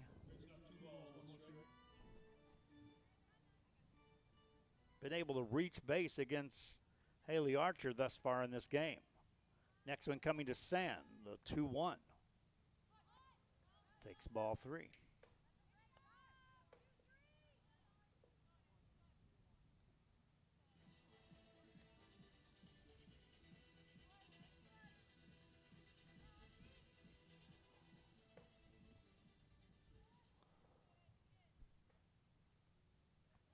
one bounces. Runner will get down to second base.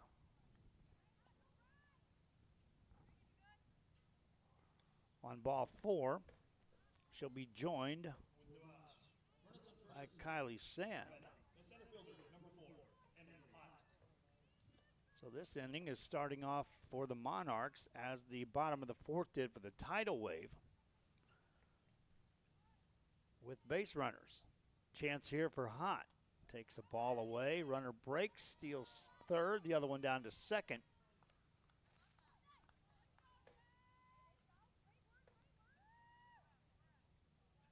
In that case, they caught the Tidal Wave with nobody covering third base. And good recognition down there by St. Clair that, hey, I can take this base. There's a line foul ball.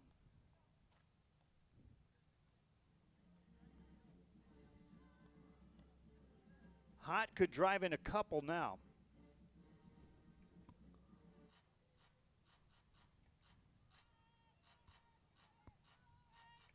Dugout having some fun over there for the Monarchs.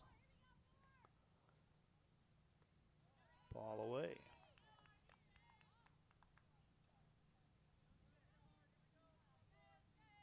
There is activity down in the bullpen for the Tidal Wave. That one misses. Kelly Lynch down there warming up.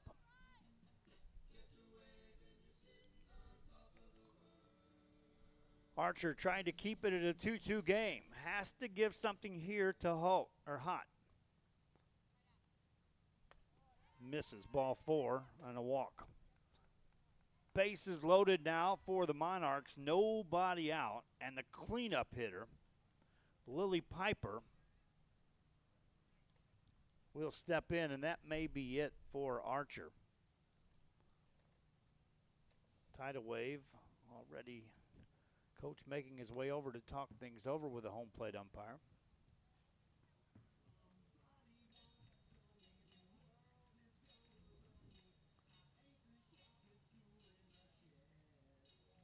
And right now it looks like they're going to bring in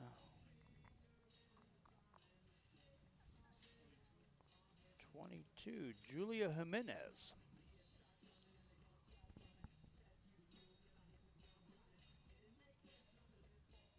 Jimenez may be a position change.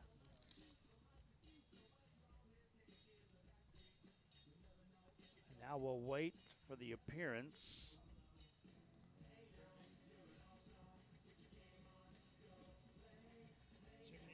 Will it be a pitching change? Not yet. Just Jimenez checks in at third base.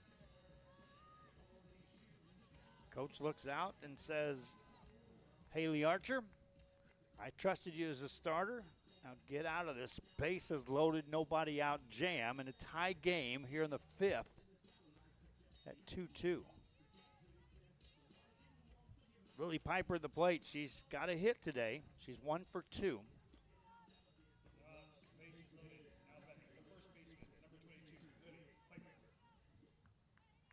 As is the case with Maya Stevenson, Lily Piper is due. She steps in from the right side. First pitch coming. Strike call. You wondered there for a moment if she was going to be aggressive after Archer missed by that many out of the strike zone. But Piper taking all the way, took a strike. Here's the next one. That's a foul ball down the right side. And now Haley Archer is like a strikeout and a double play, and this inning's over. Got to get through the cleanup hitter first.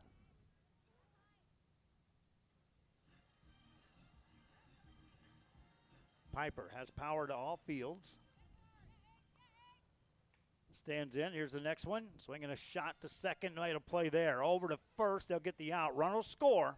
And it's a 3-2 game with the Monarchs back on top. St. Clair will score.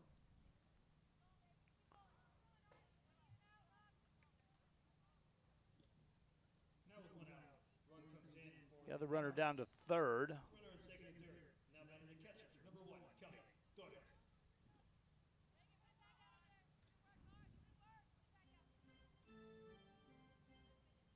Piper retired, drives in the run, and it's a 3-2 ball game.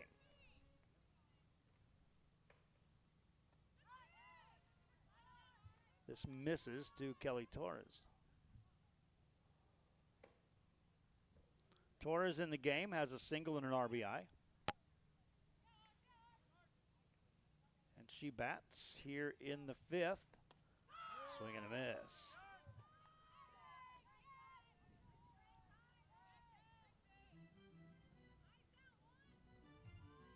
Archer battling through here in this 5th inning.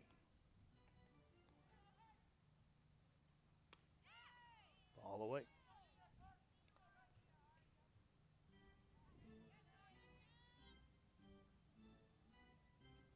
Two balls and a strike. Next one coming. Torres watches it bounce in there for ball 3.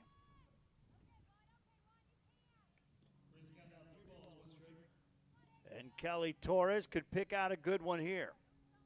A hit would drive in most likely 2. Foul ball. Out of play on the right side.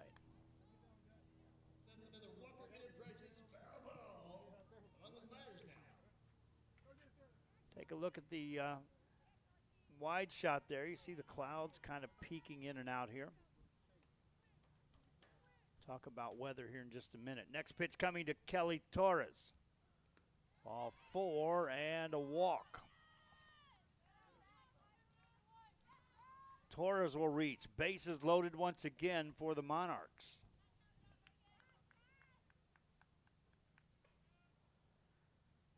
Yeah, the reason for the doubleheader today is because of the tropical weather moving across Mexico today into the Gulf of Mexico. And then the watch is on just what happens. How does it strengthen and where does it go? Because they're expecting tropical weather up the Texas coast here in some variety. Here's the pitch. Ball misses to Susie Brookshire.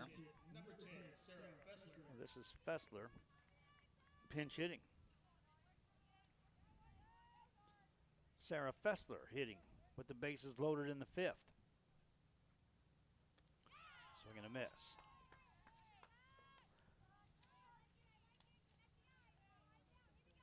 Three walks and a single thus far in the inning for the Monarchs.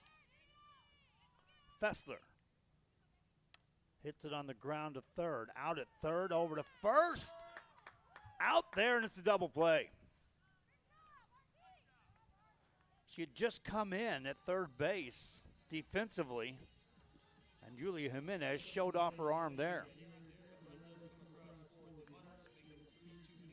It's a 5-3 double play, and just like the tidal wave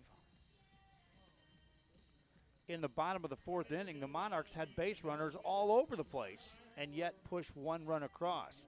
That run, though, enough to give them the lead. As we head to the bottom of the 5th inning, it's a 3-2 game. And we'll be back with the tidal wave. 8 and 9 hitters to start it off. That's right after this.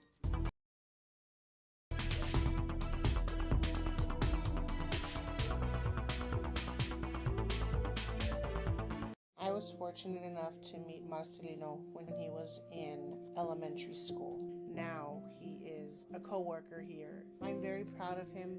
Here at San Pedrito ISD, our class sizes are smaller. We get to know our students because we follow them throughout their years, so we're able to make that better connection with them. Because our class sizes are small, we are able to see the kids that are struggling and help them so they don't fall through the cracks.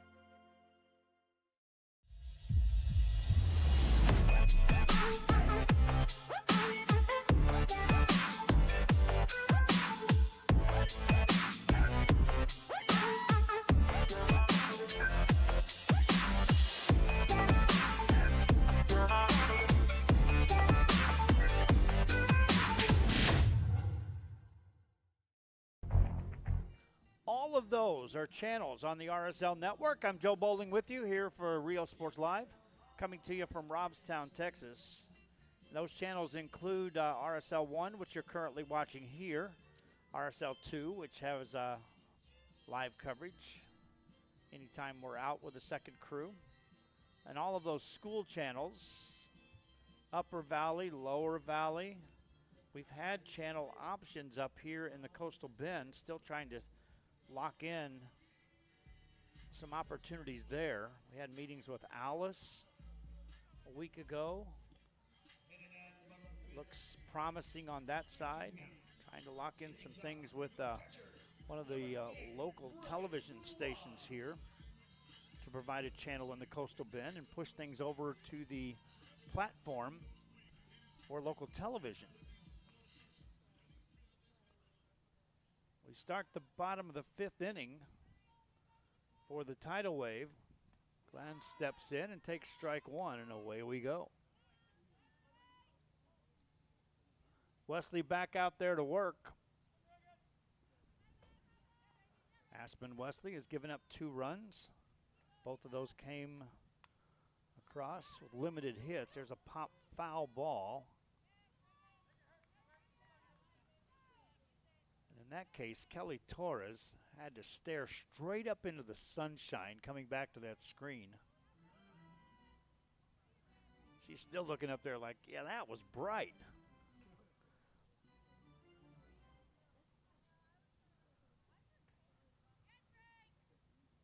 So Glantz gets another opportunity here. Hits that one, a little looper to right field that carries, and it's reeled in by Jada Kearney for the first out.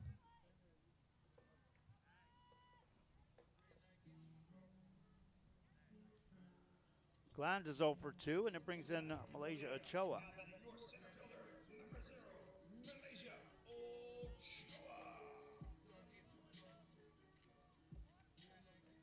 Ochoa stands in.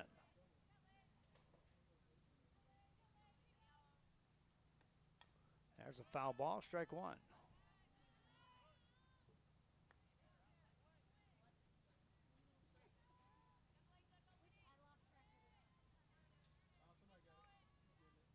Wide shot over there from the first base dugout.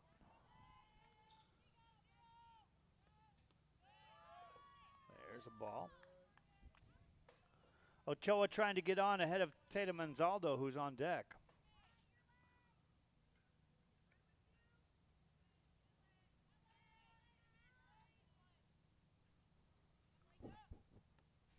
Foul ball.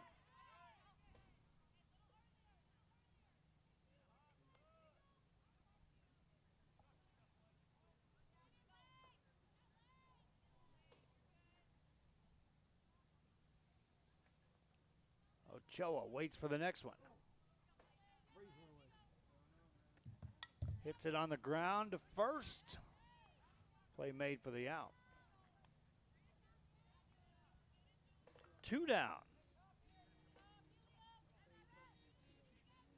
4-3 on the put out. First 2 have been retired. And this is not Anzaldo. This is Jimenez coming up to the hit.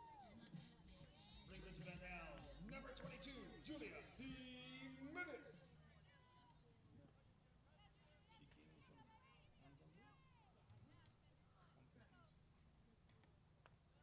Takes the ball. Anzaldo was 0 for 2. And this might be a case in which they're just trying to give Anzaldo a little rest because of the doubleheader. Jimenez. Swing and a miss.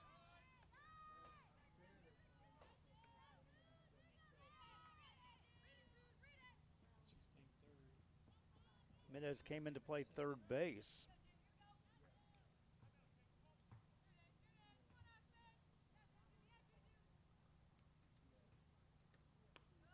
Takes one low.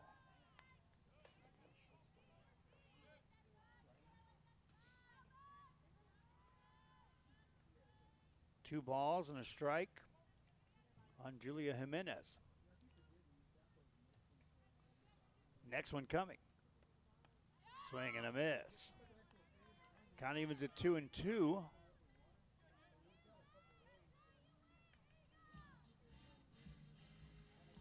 Aspen Wesley has recorded 4 strikeouts in the game. Working here on Jimenez, first time she faces her today. That's away for a ball. 3-2 on Jimenez.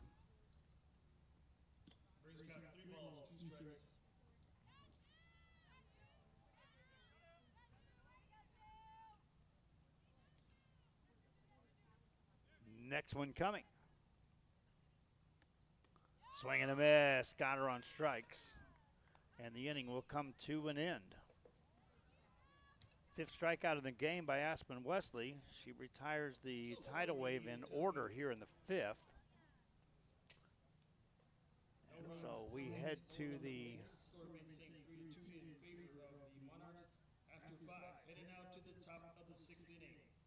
bottom or top of the 6th.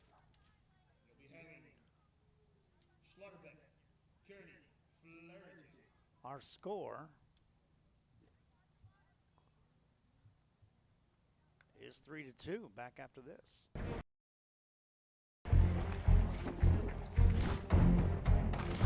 At Marine Military Academy, we educate those who dare to achieve.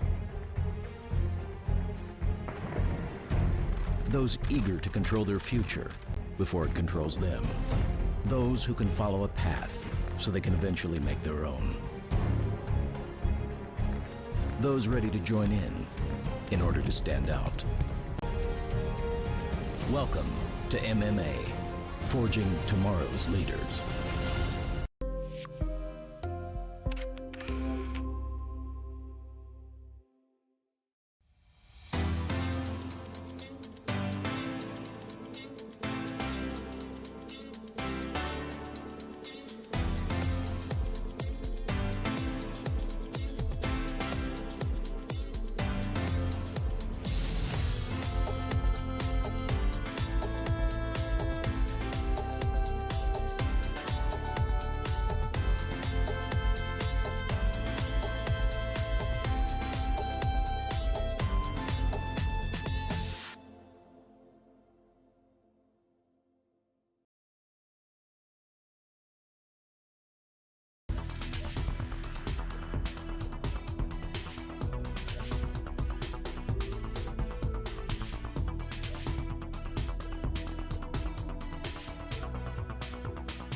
Back here in Robstown, Texas, this game enters the top half of inning number 6. And it's 3-2. Monarchs scored 2 runs in the first inning. A run for the tidal wave in the 2nd and the 4th. And then another run across in the 5th inning for the Monarchs. Line score could be sponsored by you if you have a business. You want to get your organization out there during our broadcast. Give you a chance to promote your business, service, or products. We head to the 6th inning, and for the Monarchs, Texas Monarchs will have the 7, 8, and 9 hitters up. Trinity Slaughterbeck will lead it off. Jada Kearney, Devin Flaherty. Anybody gets on, it's top of the order. Briley St. Clair. This is game 1 of a doubleheader today. Game 2 of a best-of-3 series here in Robstown between the Monarchs and the tidal wave. Back out to work is Haley Archer. First pitch coming. Swing and a miss, strike 1. And that's how we start the 6th.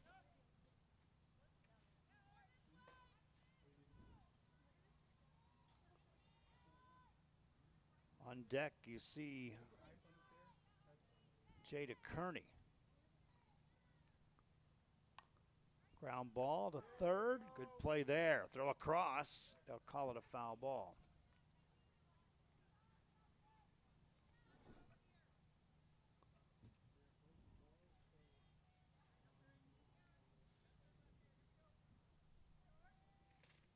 Julia Jimenez continues to sparkle down there since coming in to play third base. Here's a ground ball up the middle. Throw to first and out there.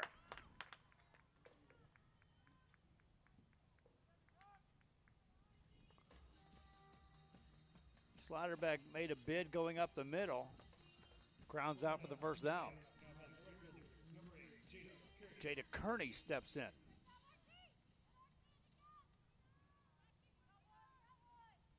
Six hits allowed by Haley Archer. Kearney has one of those hits, grounds this one foul. In this ball game, if you're just joining us, each team had just an odd inning, to say the least. Bottom of the fourth for the Tidal Wave, top of the fifth for the Monarchs, in which they had golden opportunities to open up big, crooked number innings. Kearney takes it low. Start with that bottom of the fourth for the Tidal Wave. 6 hitters went to the plate. 5 of them reached base. A couple of them got hits. And only 1 run across. Next one to Kearney. Foul ball. Monarchs followed that up in the 5th inning. First 3 reached. 4 of the first 5 reached. And only 1 run across. Both teams turned to double play as the defense stepped up to keep this right here at a 3-2 game. Kearney takes a strike call, caught looking for the out. Archer records the strikeout.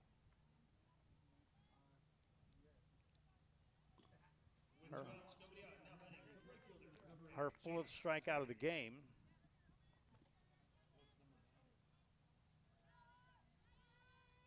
And this is Devin Flaherty at the plate.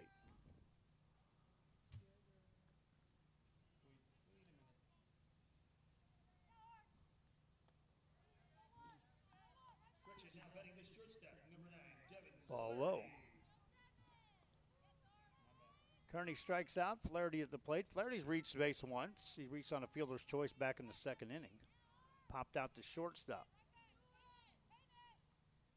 Takes the ball. 2 balls, no strikes. See that Monarchs team down there.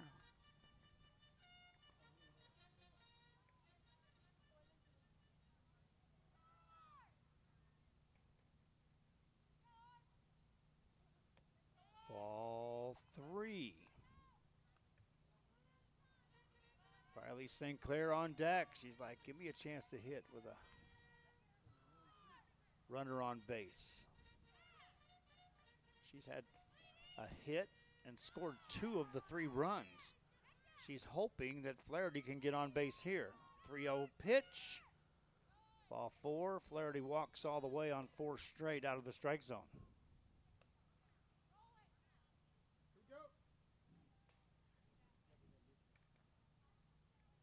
And that does bring up Riley St. Clair. With 2 outs, runner in first. Now batting the left fielder, number 12, Riley St. Clair. St. Clair walked in the 1st inning, scored a run, grounded back to the pitcher in the 2nd, had a single in the 5th, and also scored a run. Bats here in the 6th, her team up 2-1. 2 outs, runner at first. Runner goes, throw down to 2nd, not made.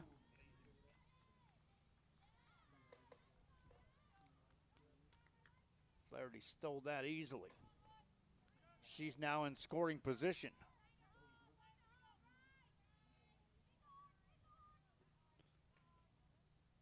St. Clair takes the ball. Throw to 2nd there, collision. Everybody's okay down there.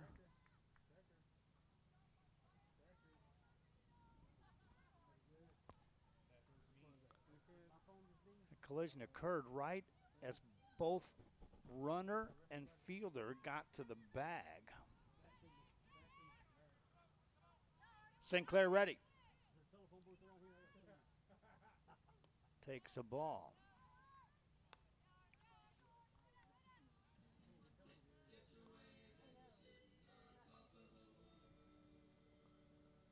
A walk and now a hitter's opportunity here for St. Clair. Julie Jimenez comes in to talk a little bit with her pitcher, trying to settle her down. Sinclair stands in. The pitch to Briley Sinclair. Showed a bunt and takes ball 4. She'll walk.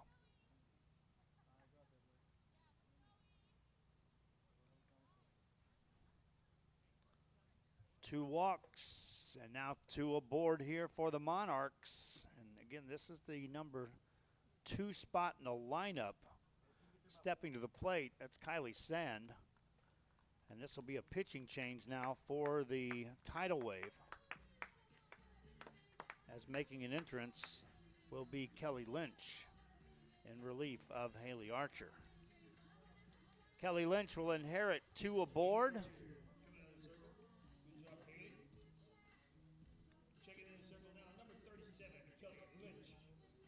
Archer goes 5 2/3 of an inning.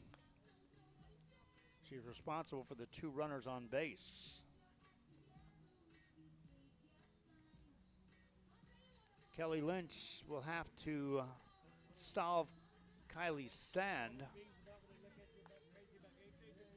as Sand has been up 3 times. She's been on base 3 times. She has a couple of hits in the game. And you see her there trying to time out the new pitcher, Kelly Lynch, for the Tidal Wave.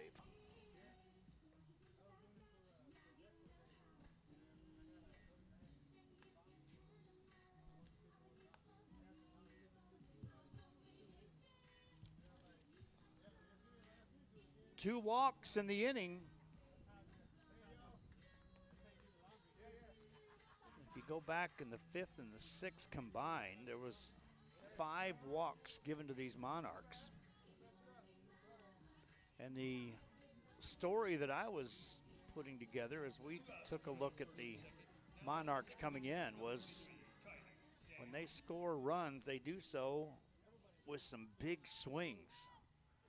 Sent 3 home runs out of this park yesterday. Sand stands in.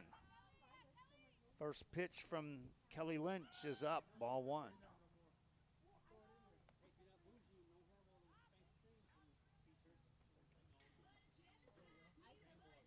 Down at second base is Flaherty. She started it with a walk. Another runner at first base. And Sand hits this one in the air. Left fielder makes the catch. Nice play there. Inning over. A threat by the Monarchs, but they come up empty on the scoreboard. On the fly ball out. First time Sand has been retired in the game. We head to the bottom of the 6th inning here. Monarchs still on top by the score of 3-2. And we'll be back with more after this. This spring, it's time for mimosas and brunch with the girls. A beachside lunch with the kiddos. Delicious Bayside burgers. And world-famous fried shrimp with a cold one. South Padre Island has your breakfast, lunch, and dinner plans covered. Book your spring getaway today. Visit sopadre.com.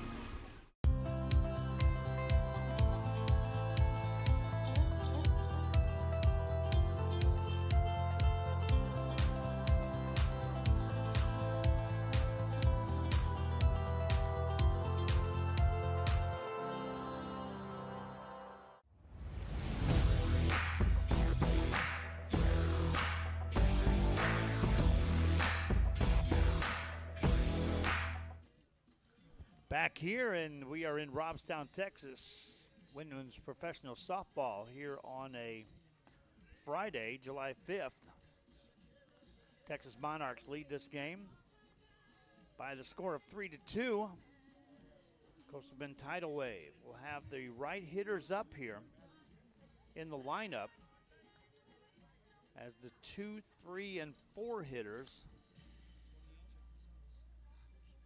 will face Aspen Wesley, who goes out for her 6th inning of work. Wesley in the game has given up the 2 runs. She's limited the Tidal Wave to 4 hits, has walked 1, given up a home run, but has been stingy here. Whitley at the plate, 1 for 2 on the day, takes strike 1, and away we go, bottom of the 6th. Thanks again for tuning in wherever you may be. On whatever platform you're on. I count them 9 platforms today that we are live. There's a ball that misses. 1-1.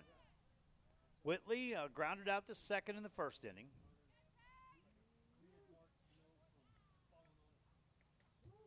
She singled and scored a run in the 4th. And bats here in the 6th. Swings through that, strike 2. It's one of those, she showed a bunt, pulled it back, tried to slap it. That's tough to do. 1-2 pitch from Wesley, headed home. Swinging a ground ball to first, backhanded there, nice play, and the out. Lily Piper fielding position down there.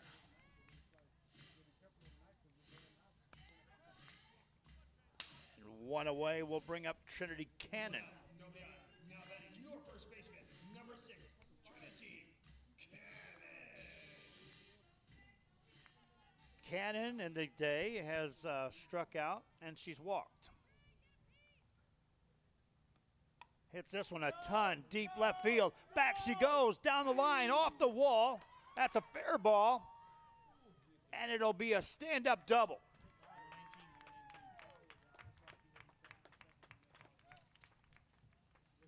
That's Grace Shellerman with the double. No, Cannon hit the double. Cannon hit the double, my bad.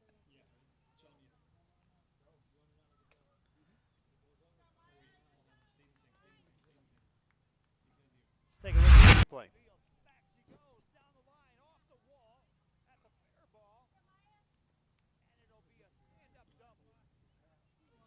On the stand-up double.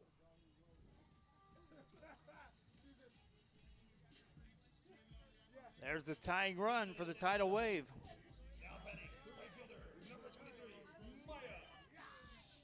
And here comes Maya Stevenson. Stevenson popped out to third, and she got an infield single. She's 1 for 2. Takes ball 1. 1 down in the inning. Tying run down at second base for the Tidal Wave.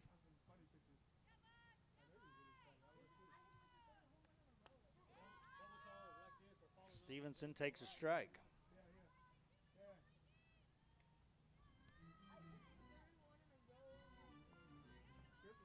Aspen Wesley trying to keep it right here. Her team leads by 1. The pitch to Stevenson. Takes a strike called. You can see Stevenson wanted to swing at that. Just something triggered to say, no, hold up. Chris Vasquez even says she's due. She is. Swing and a miss. Got her on strikes for the out.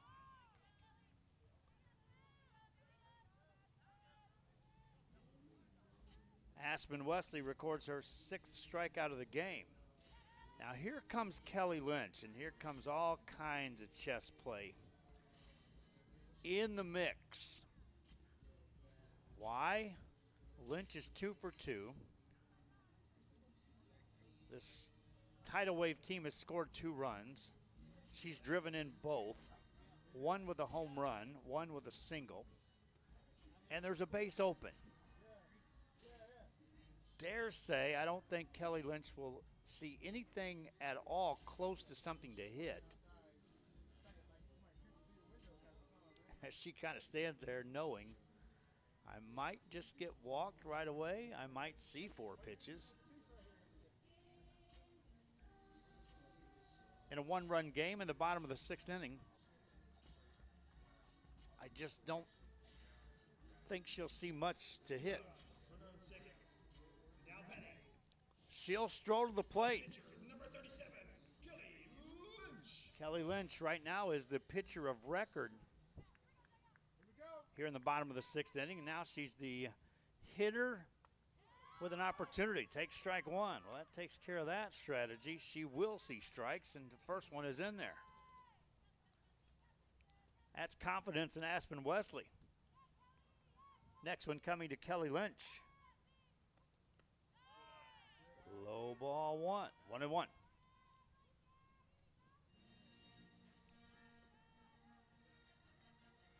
Dugout over there for the tidal wave, ready to erupt if Lynch can deliver. Here comes the 1-1. High for ball 2.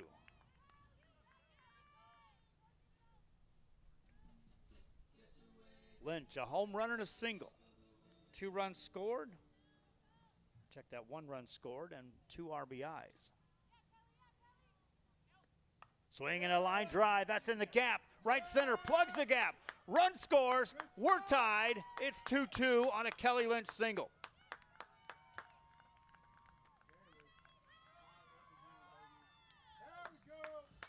Make it 3-3. Lynch gets the job done, drives in her 3rd run of the game. Let's take a look at this on the replay.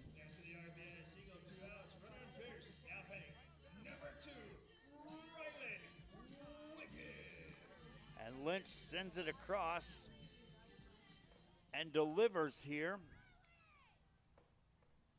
And here's Wiggins. Strike 1. New ball game here in the 6th.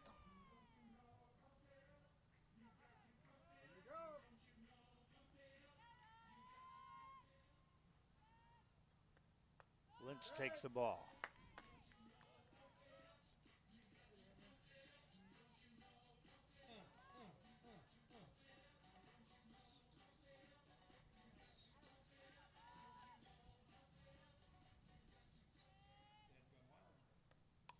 High pop-up on the infield.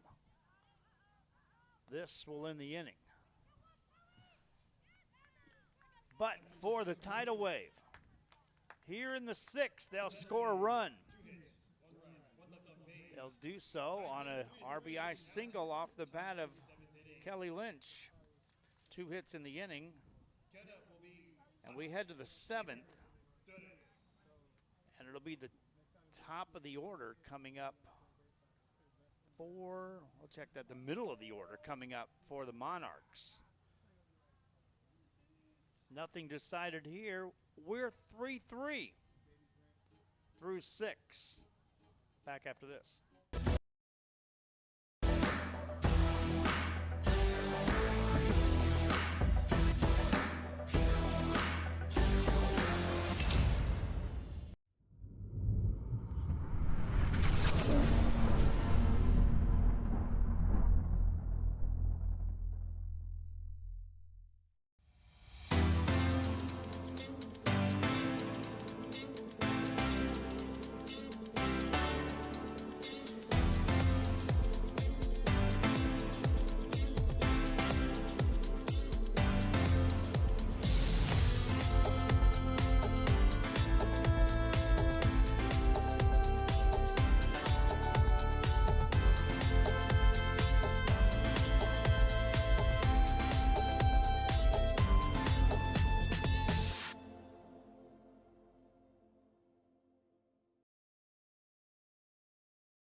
Man, I would see Julian when he was 3, 4 years old, running around the house, and I would always tell him, man, we let that road runner go. It was difficult for them to catch Julian. You could see the athleticism that Julian had.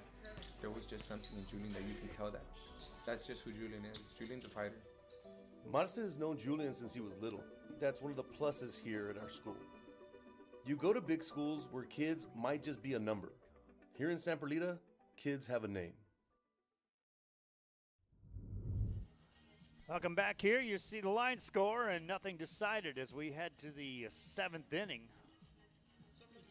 Second night in a row in which we head into the 7th inning with the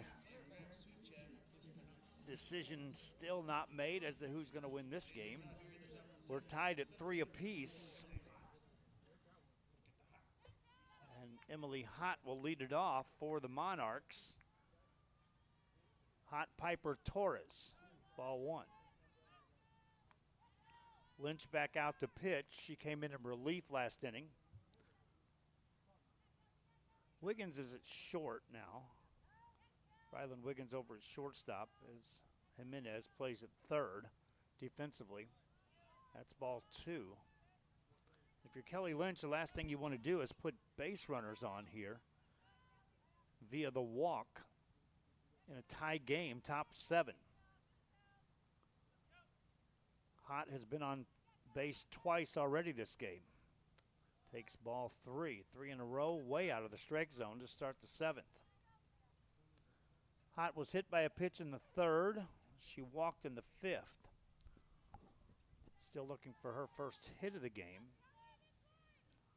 Will probably take one here. And time is called first. Kelly Lynch out there in the circle. Emily Hott waits. Here it comes. Ball 4 misses. And a leadoff walk, and there's your lead run for the Monarchs on base with nobody out. Brings in Lily Piper. Nobody out. Runner on first. Now batting the third baseman, number 22, Lily Piper. Piper steps up. Lily 1 for 3 on the day with a single sandwiched between 2 ground ball outs. That was all facing Haley Archer. Faces Lynch for a first time in the game and takes one outside for a ball. 5 pitches in a row out of the strike zone to start the 7th inning here for the Monarchs. Piper waits. Foul ball. Back to the screen. Strike 1. And that's another Sunbelt foul ball. Piper on the series has 1 hit. She's reached base a few times, though. Well, 2 hits in the series. 1 last night, 1 here today. Next one to her. Low. Ball 2. 2 balls and a strike to Lily Piper.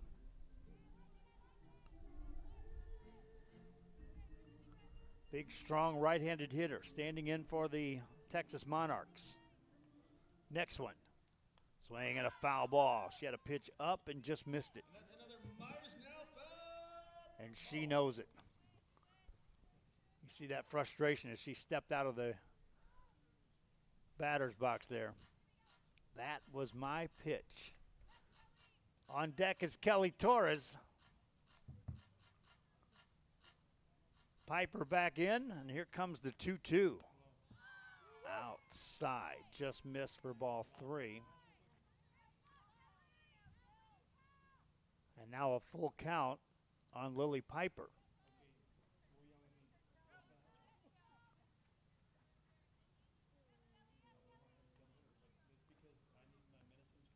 Ball 4, and that gets away.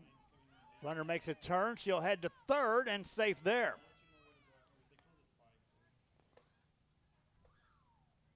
Good hustle that time by Hott to take the extra base as the catcher Just kind of got back there. And Glenn's, I don't think she was expecting that at all. She knew the base runner was going to reach on a walk. But Hot aggressively taking the extra base, now stands at third base. Torres could drive in a run to put her team back on top. Takes ball one. And Lynch struggling to find the strike zone here. Torres in the game, single, drove in a run in the first. She also walked in the fifth. She's been on twice. Takes the ball away. And again, Lynch just can't dial it in right now and find the strike zone at all. No activity in the bullpen either for the tidal wave. See if they turn Torres loose here with a green light. 2-0 count. Yes, swings and misses, strike one. I got a 2-1 count on Kelly Torres. Torres gets back in.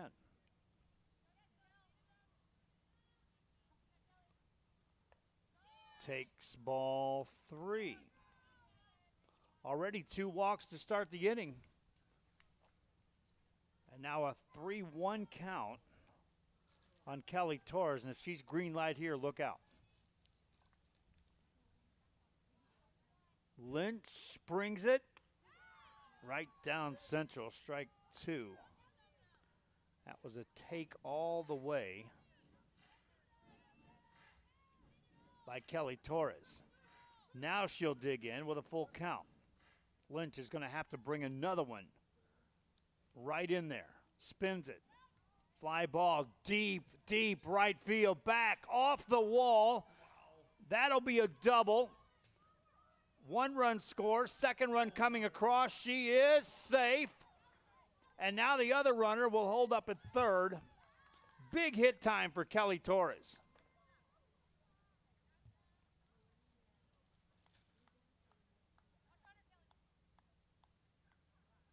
Drives in 2.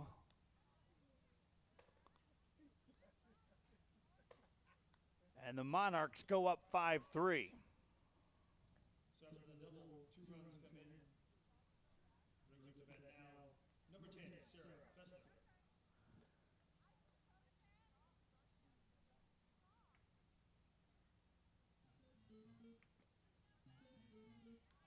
And you gotta feel that eventually these teams flirting around with all these walks, somebody was finally going to step up and deliver. And Kelly Torres just did. Brookshire at the plate. Brookshire's 0 for 3. She hit into a tough double play back in the 5th inning. Ball hit hard right back to third. That one misses.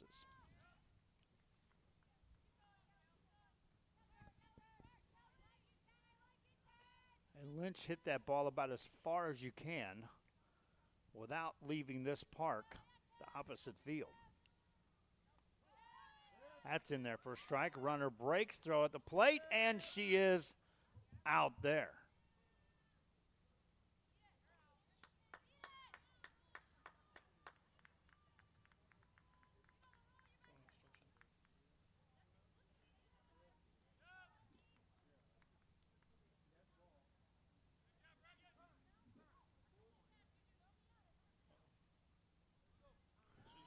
And she just got thrown out of the game.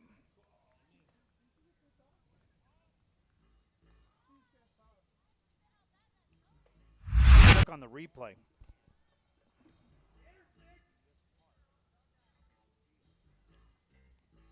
You'll see her break.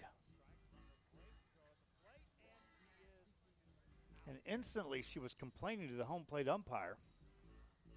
She would think she was obstructed.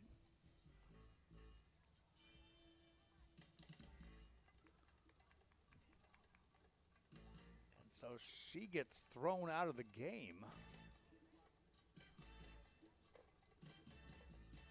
after delivering the 2-run double that put her team up. Have I ever given a player to the game that got thrown out? No, but I have a first for everything, my friends. You can't ignore a 2-run double in a tie game in the 7th inning. We'll see. We got a lot of softball left between these two teams, both potent lineups. But right now, that guy, home plate umpire, took control. That's the first out of the inning. Bases are empty. Brookshire still at the plate, by the way. Or Fessler, that is, for Brookshire. Fessler stands in. She's like, that was a lot of excitement. Let's get it going. Give me a pitch. Let's go. Misses. For a ball there.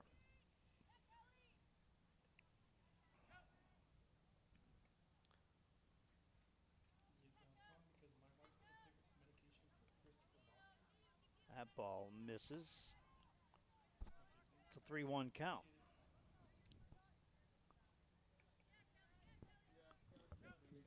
Two walks, a double, and 2 runs across for the Monarchs here in the 7th.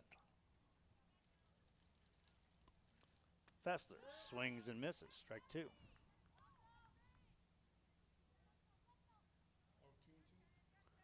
I got a 3-2 count. Could be wrong.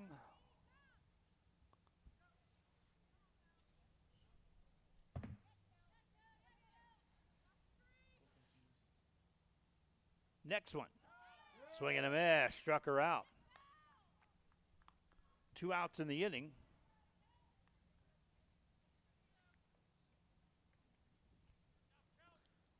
That's Kelly Lynch.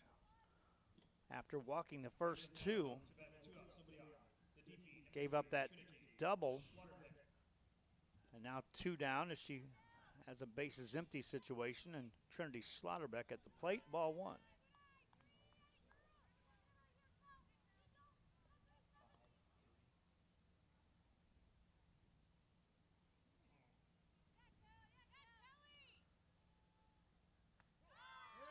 There's a strike call.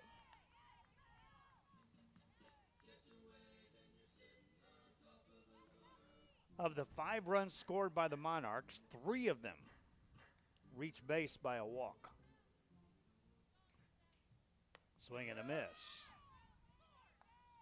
1 and 2. Looking ahead to the bottom of the 7th for the Tidal Wave. It'll be the 7, 8, and 9 spots in the lineup.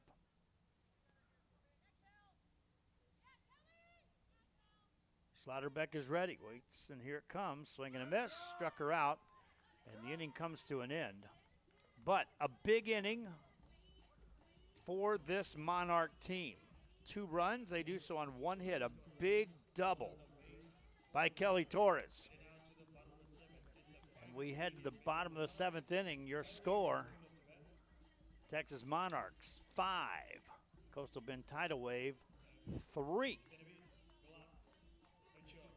Bottom of the 7th coming up after this.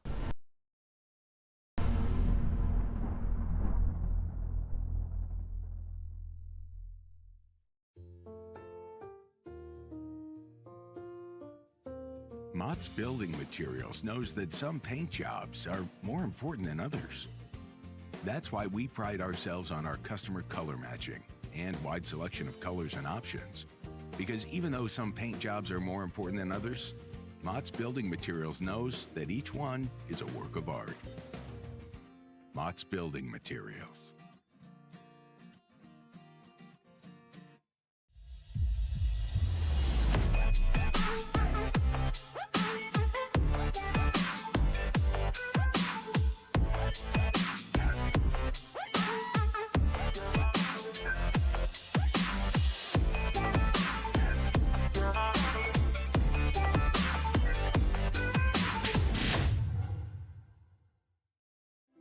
I'm the new athletic director here. I started here 13 years ago, and 13 years ago, our juniors and seniors were in first grade and kindergarten. As they grew through their lower elementaries, I taught them in 3rd, 4th, and 5th grade. And now I've coached them their freshman year, their junior year, their sophomore years, and even this year, their senior year.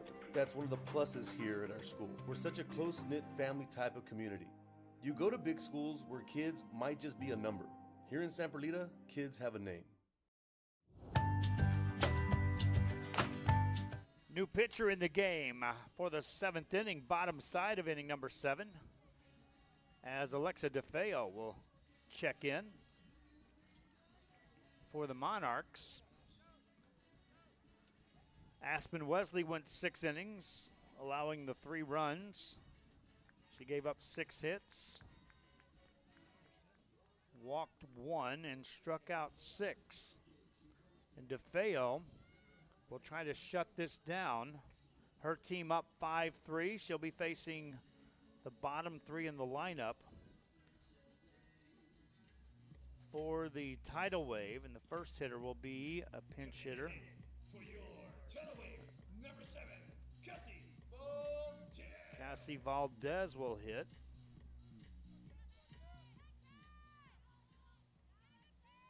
Here in the bottom of the 7th inning. Valdez takes ball 1. Pinch hitting for Rock Bonavides, who went 0 for 2. Next one coming to Valdez. Strike called. Count evens at 1-1. Jermaine makes it back with some lunch goodies. Valdez waits for the next one. DeFeo brings it, swing and a miss. Well, they're not a sponsor, but I'll say it. Whataburger for lunch. They could be a sponsor. Here's the next one to Valdez. Strike 3 called on the inside corner. She's struck out.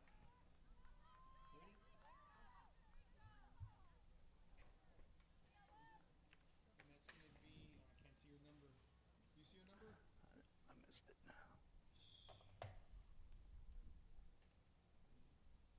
Is that no?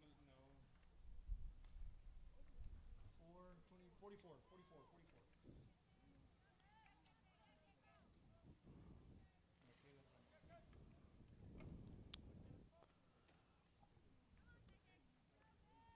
Pinch hitter in the game. I'm trying to change batteries here if I can. Kayla Ramos steps in.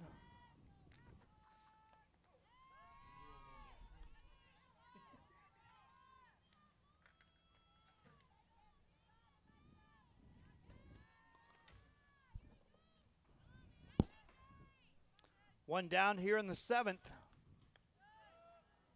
Ramos at the plate, takes the ball.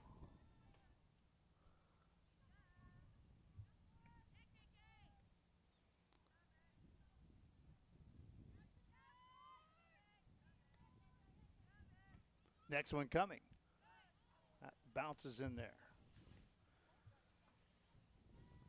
Tidal Wave need a base runner to bring up the tying run. That's how quick this can turn into a rally. Monarchs trying to take the first game here in the doubleheader today. Swing and a miss.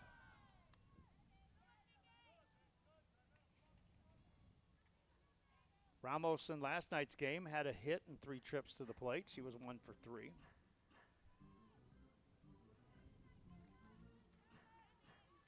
Waits for the next one from DeFeo. Misses by a bundle. Count goes to 3-2. Full count.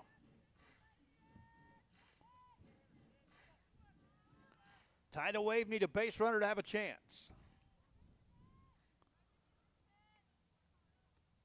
There's a foul ball. We'll do it again.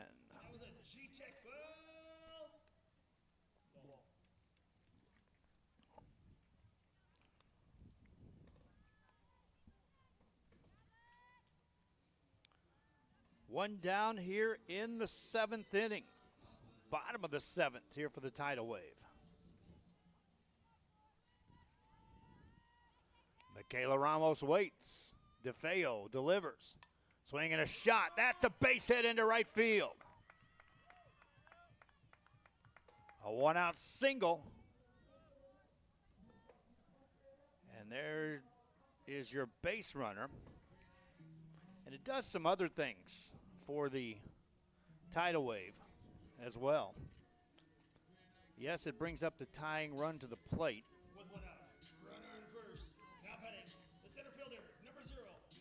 As Malaysia Ochoa stands in representing the tying run, but it also gets you closer to having the top of the order hit this inning. They're right on deck. There's a shot foul left side. That's out of play. And one strike on Malaysia Ochoa.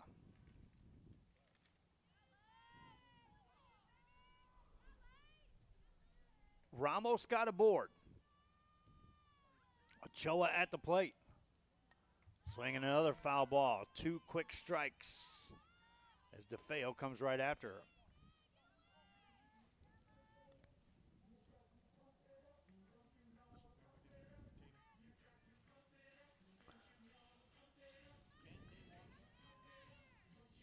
Ochoa in the game is 0 for 2.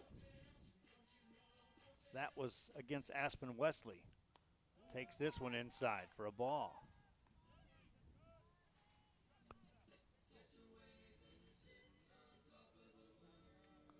Runner down at first. As far as DeFeo concerned, she doesn't concern herself with her. She wants Ochoa. Ochoa hits it hard, deep, back, left field, back, over the left fielder. Run's going to come around and held up at third. It's a double in second and third. Still only 1 out. And the Tidal Wave bottom of the 7th continues. Take a look at the replay. You see that ball carried to the base of the wall. And again, we've seen a Tidal Wave team that has been uber aggressive on the base pass thus far in the season. Be a little conservative here today.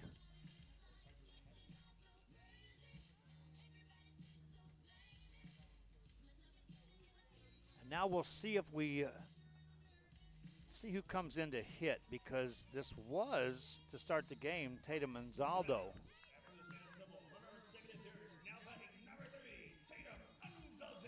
And Anzaldo will come in and hit here. With the tying run at second base and 1 out. Anzaldo waits. Fouls it back, strike 1.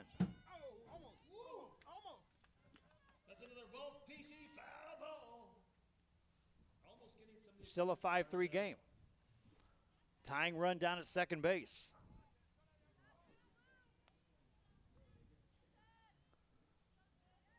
Anzaldo stands in, digs in, and fouls it away, strike 2.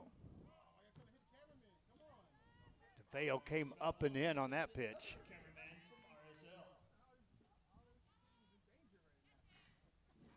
And Anzaldo fought it off. She has to protect the plate now. 2 aboard, 1 out here in the bottom of the 7th inning. Swinging another shot, foul ball out of play down the third baseline.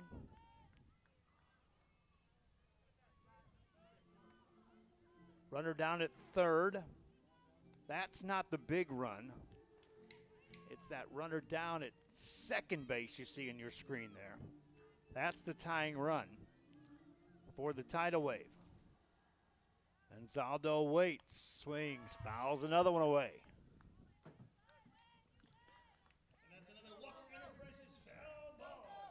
Tatum has been a tough out throughout the season against the opponents thus far of the Tidal Wave. Has a chance here.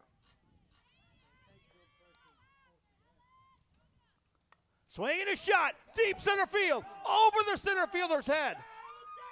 1 run scores, second run will score. And Zaldo doubles. And we're tied.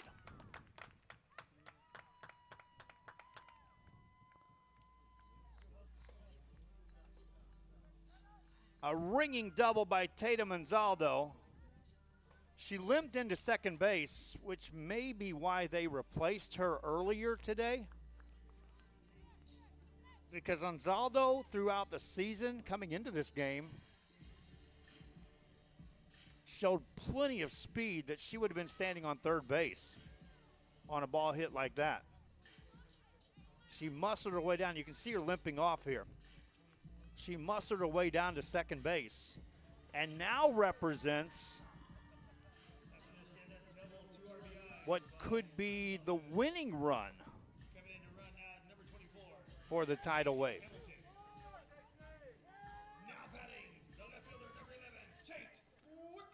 And here's Tate Whitley. And Whitley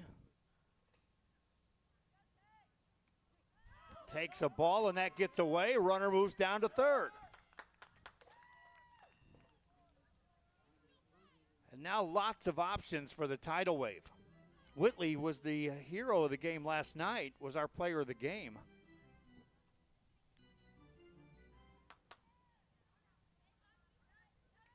She stands in here. A lot of ways to bring in that run, which would win the game here. Takes a strike called.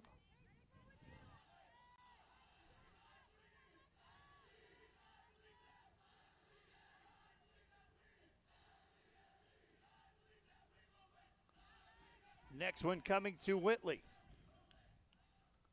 Swinging a foul ball. And that's another Myers now. Foul ball. Infield is playing in. They'll come home with a ball hit on the ground. Outfield playing in. The next one to Tate Whitley. Swinging a little flare foul ball.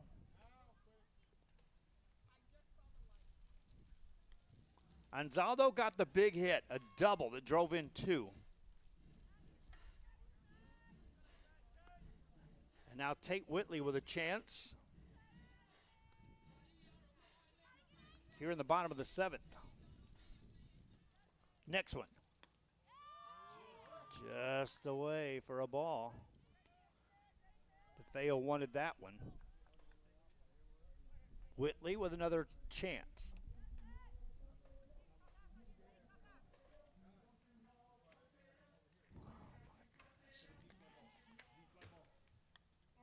Another foul ball. That's another ball, PC foul ball.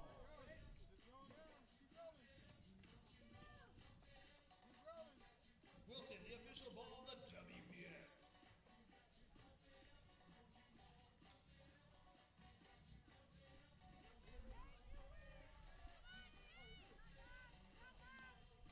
Whitley at the plate. Here it comes. Another foul ball. That's another TSI Flow Products foul ball.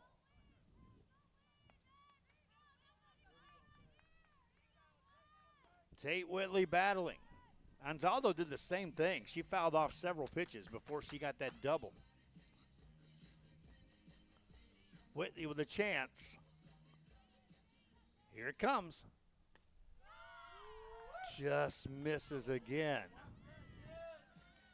Of the pitches that missed out of the strike zone, two of them, they missed by less than inches, probably less than an inch for DeFeo. Whitley still up there. Next one coming. Swinging a shot, base hit, and that'll do it. That's a game-winning single. And they'll celebrate once again for the Tidal Wave. Tate Whitley with a game-winning RBI single.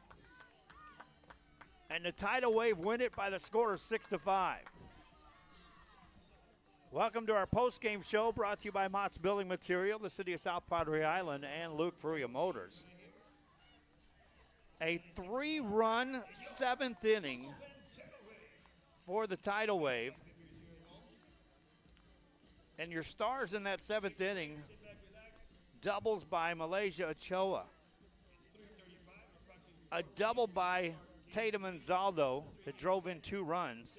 And then a game-winning hit for Tate Whitley. I got to give her the player of the game again, Whitley. 2 hits in the ball game, scored a run, drove in a run, and drove in the game-winning run. And let's give our player of the game to Tate Whitley here today. Tatum Anzaldo got a big hit. Yes, she did. But Tate Whitley gets the one that sends him home. Ball game over. Final score 6-5. Reminding you we will have game 2 of this day, game 3 of the series. It'll be coming up, scheduled to start around that 4 o'clock hour. Hope you enjoyed this one. I'm Joe Bowling for the RSL Network. So long. I've got my plan. I say lob it to Ryan Perez in the paint off a couple of screens. Esquivel to Garcia. Off the deflection. Los Fresnos comes back and wins.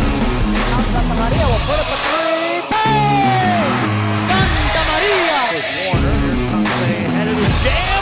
Counted for 2. Field. Adios! And the Falcons win on a walk-off. And it's saved. What a game. Smack to the left. That is gone. Lob for Perez. That's my play. Off the backboard. Count it. And a win. And a win.